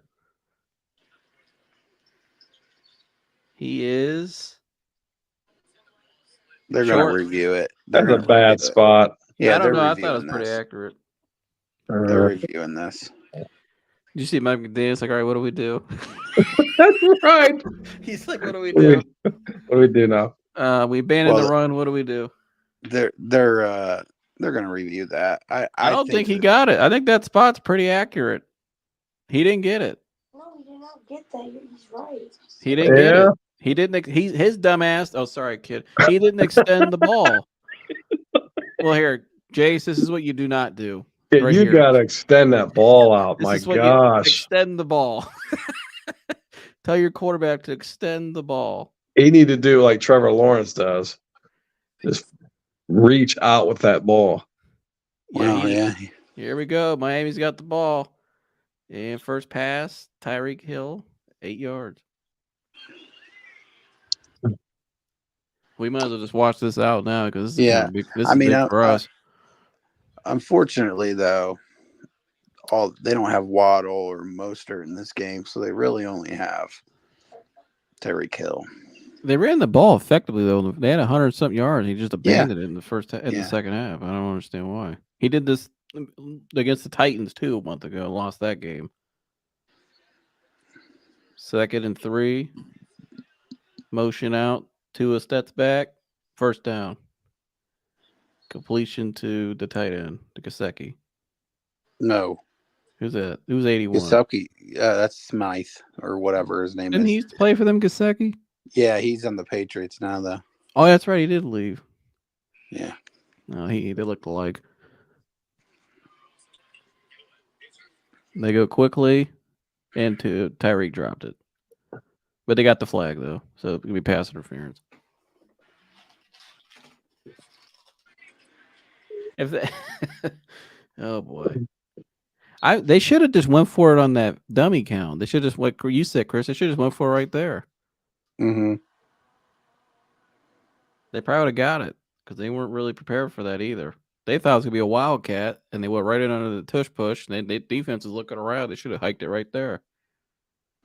Well, here I think it's silly to not have at least a couple wide receivers on that Space play. out the box. Yeah, Right. you gotta space out. I mean, you just allowed. I don't know if who's box. even pushing Josh Allen. Why are those tiny dudes gonna? How are they gonna push him? He's 6'5", 200-something pounds. Well, it was Leonard Fournette. I can use him. Oh man, Buffalo dropped the interception to win the game.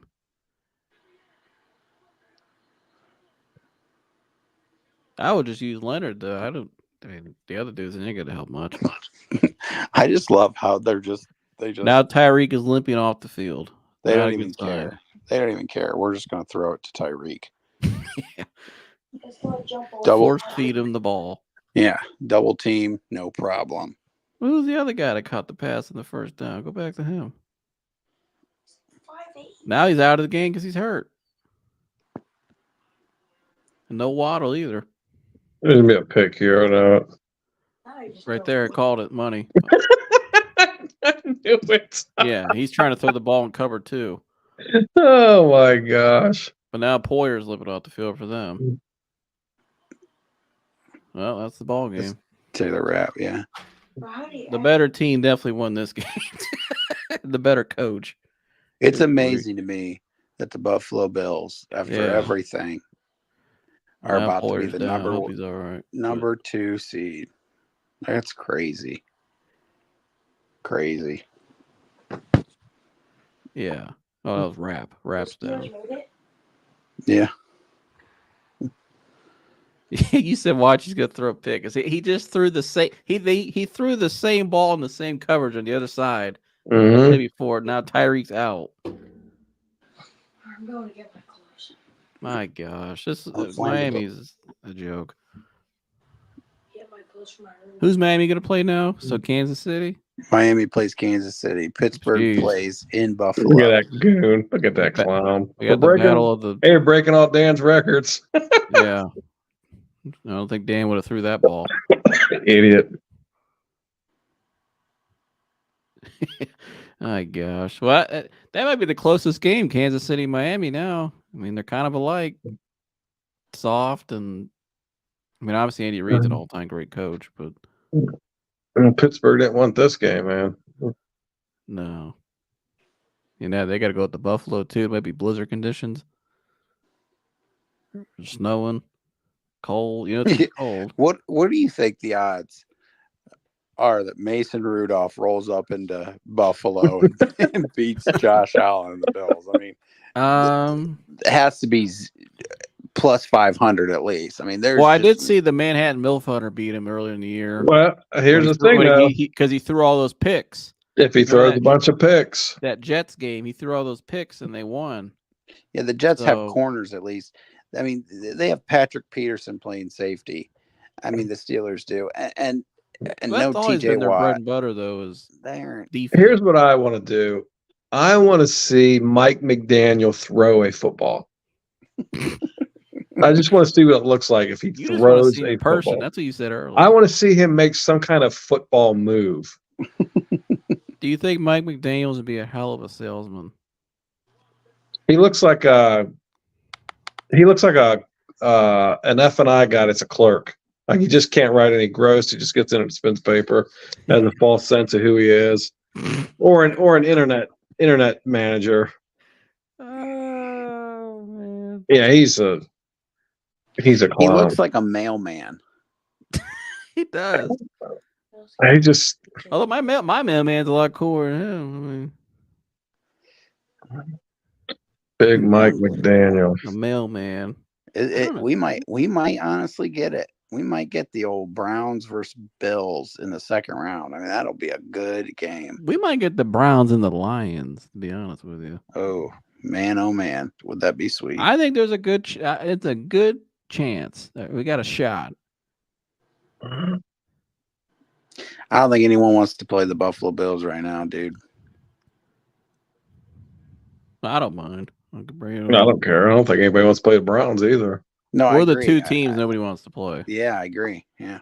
So it'd be a slugfest if we played. It'd be like a. Yeah. That game would definitely come down to turnovers. Stephon Diggs is whispering, I'm still leaving after the year. Yeah, exactly. I'm still leaving.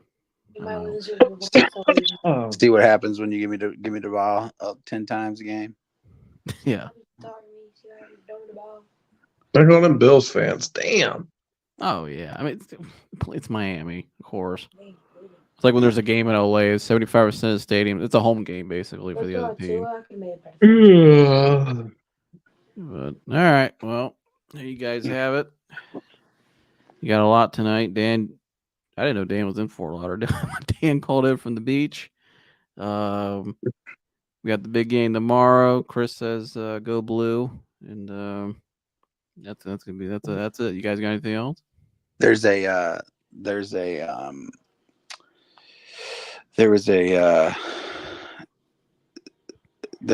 customer that came in yesterday, and she was like, hey, if like her counter was $200 off, but anyways, it was like 28.2 out the door, and she's like, if you give me a good deal, I'll say go blue.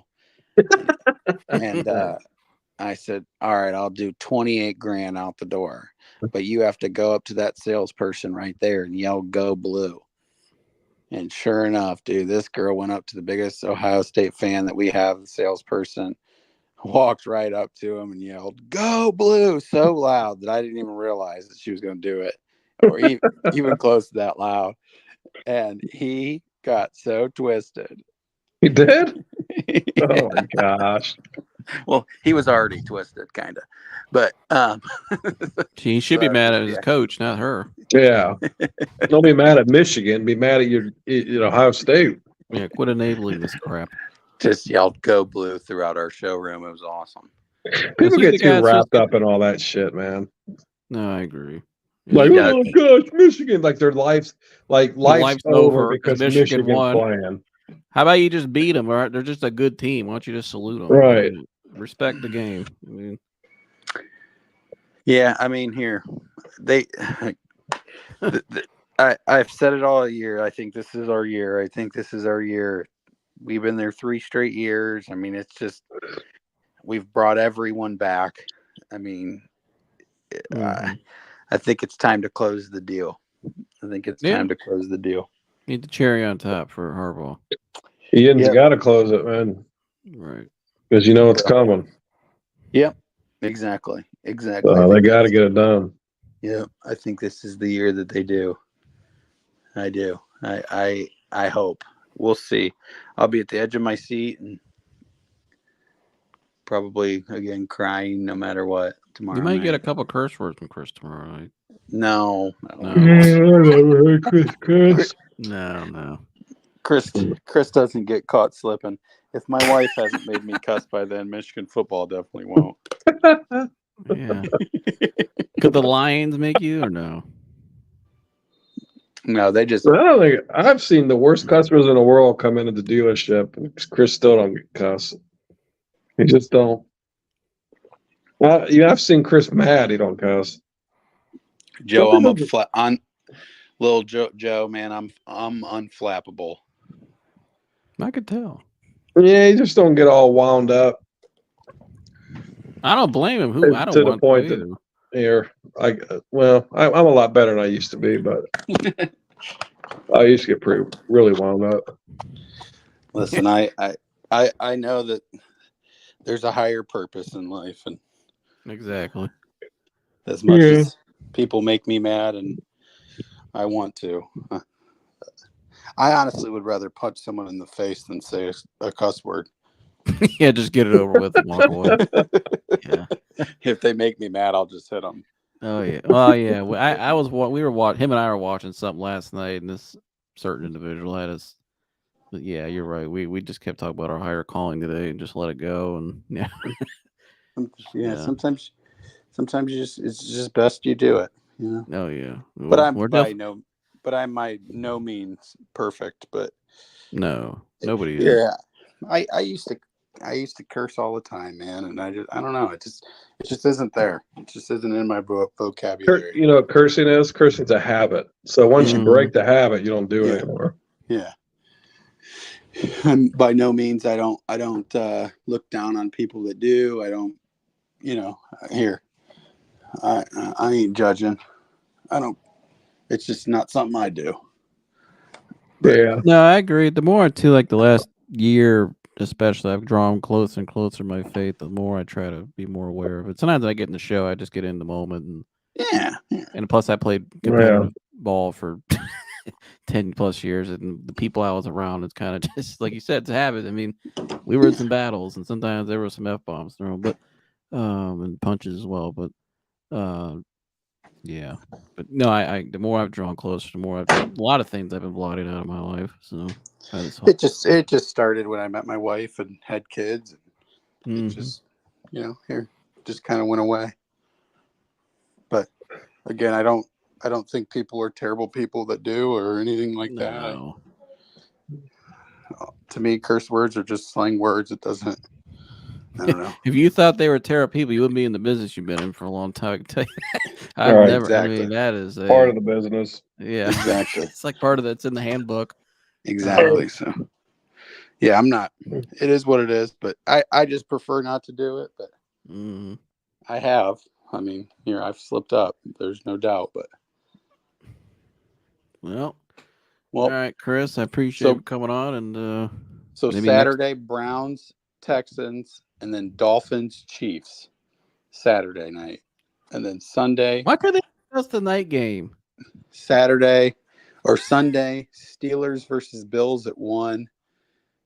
At 4:30, Packers, Cowboys, and then at 8, Rams, Lions on Sunday football, and then Monday is Eagles, Buccaneers. I just don't get that ESPN Eagles. I don't get that. Major market. It's long. And they should have made us the night game. Oh, so we do get NBC. Yeah, so I just saw that. Yeah, exclusively. They make you know what? That's actually smart on their part because they know nobody wants to watch the Chiefs and the Dolphins, so they made that the Peacock exclusive. Because I wouldn't pay to watch that crap. I'd rather watch OPL live for 3 hours. Right. I'm not watching. On Patrol Live, I actually do watch. We watched it Friday. It said right. This As weekend a was family. crazy. Yeah, we've been watching Cops and live PD. We've been watching Cops for 20-something years. Dog the Bounty Hunter, Cops as a family, dude. Now, and then Tank, Akron, Ohio, shout out to Tank. You know, when Dan was talking about how in Ohio, if you go over 100, but if you run from cops in Arkansas, we will catch you. We will catch you. Yeah, we will chase you, and we will. That's why I catch said you. earlier, if there's a Browns Lions Super Bowl, OPL in Toledo is gonna be popping. Yeah. Oh, yeah. That Arkansas cop, I actually like him. I like think him he's too. awesome. That's my dad if he was a cop, just a little more rogue. Yeah, Hayes in Arkansas. Just a little more rogue. Yeah. If you run from the cops in Arkansas, we will chase you and we will catch you. This weekend was crazy. All the chases, some crazy chases too. I mean, people are getting nuts. You see that dude out there in 9 Nevada that had his freaking leg was like half. Did you see that one? No, but I will say this. Oh my gosh. Those 9 Nevada cops are a bunch of zeros, dude. Dude, I had to like turn my head. This guy I don't know what the end result was but the cops, the police officer shows up on the call, and as he's coming down this road, and obviously this house, it's like they live in the desert. He's coming down this road, and you see this guy just go like running out to the street, and like, everybody's yards out there are just gravel, the rock. You know what I mean? So he's barefoot on rock, shorts and a muscle shirt on, and as you get closer, you see this wound on this guy's leg. This guy had to be on something. He kept saying there was a bunch of Hispanics broke into his house, and the officer won't go to the house till it gets backup to come. So they're standing out by the street. Well, this dude dove out the window of his own house, and his leg. I mean, it was like I was telling Joyce. I mean, they got to take the camera off of this. This guy's leg. It was that like his. It was. I mean, it was horrible. It was bad. Yeah, I mean, and this guy's just like standing there. It's like it didn't even faze him. He's just standing on it, and the cop's like, "Dude, we got to get you an ambulance. Your leg is bad." And this guy the dude. I think he was on something. I don't think anybody even broke in his house. Just jumped out the window. I think he just dove through the window. Like he was hearing voices or some shit, and just dove through the window. That's awesome. By the way, maybe I was looking for another show. Season 6 is coming out. Out of locally, the new Bounty Hunter, Bounty Tank, my man Tank. Shout out Tank, good guy, and the whole crew. one of the guy that films it. Check them out too. That's an action packed show. Him and I watch it on Monday nights too. But Yeah. I don't think he'll be in Toledo that week if that happens. All right. He goes to That's Toledo awesome. a lot. That's think he'll funny. be You there. guys watch on Patrol Live. It is a good show. I like that. Yeah, we watch. Oh man, we've been watching it since it came out. Yeah. Yeah. I'm not a fan of the Nye County Police Department, though. I think those guys stink. The Yeah. best. I mean, by far, the Richland County is. Yeah. Yeah. That Richland's is pretty cool. My They're the gosh. busiest. Yeah. Yeah, they're cool Richland's cats. cool. Richland's cool, and so is I like my boys in Hazen, Arkansas. I just like them. Yeah. Yeah. But all right, They get I'll some talk to you guys weirdos later. down there in Daytona too. But Oh yeah. Go Blue once again, and I'm sorry, Corey, that this year you got no Georgia, no Atlanta. no nothing. Yeah, No, sorry I hear about it. that. He's in bed. That dude don't stay up late. Well, if he hears it, I'm Yeah. sorry. I'll let him know. But, all right, I'll talk to you guys later. I'll talk tomorrow. Have a good Thank day you. off. Yep, bye. Bye. Yeah, boss, when you come down. You want to tell him I need to like, subscribe, and share? It's just an awesome show. Just good, wholesome family fun, especially on football nights. But like I said, it's everything that goes into it. The basis of the show, what it's about outside of the sports. It's just great content, and it's very much needed in society, and just good. It's good to hear. It's refreshing, and might pick up something that you could pass on to someone else, or you might be able to just share it with someone. You just never know. I mean, I've met so many people over the last 9 years, when this became more actually very, when I became passionate about this for obvious reasons, you start to pay attention more, and then you talk about it more with people, and then you find out people you didn't even really know that deal with things like that. And the thing that's needed most is an outlet where you see other people that have battled through it, and it could be a testament. So share it. Even if you don't want to watch it, just share it, because you'll be helping someone. All right. Appreciate you guys tuning in tonight. Like, subscribe, share, like you said, and we'll see you guys next one. We're out of here. Yeah. You know.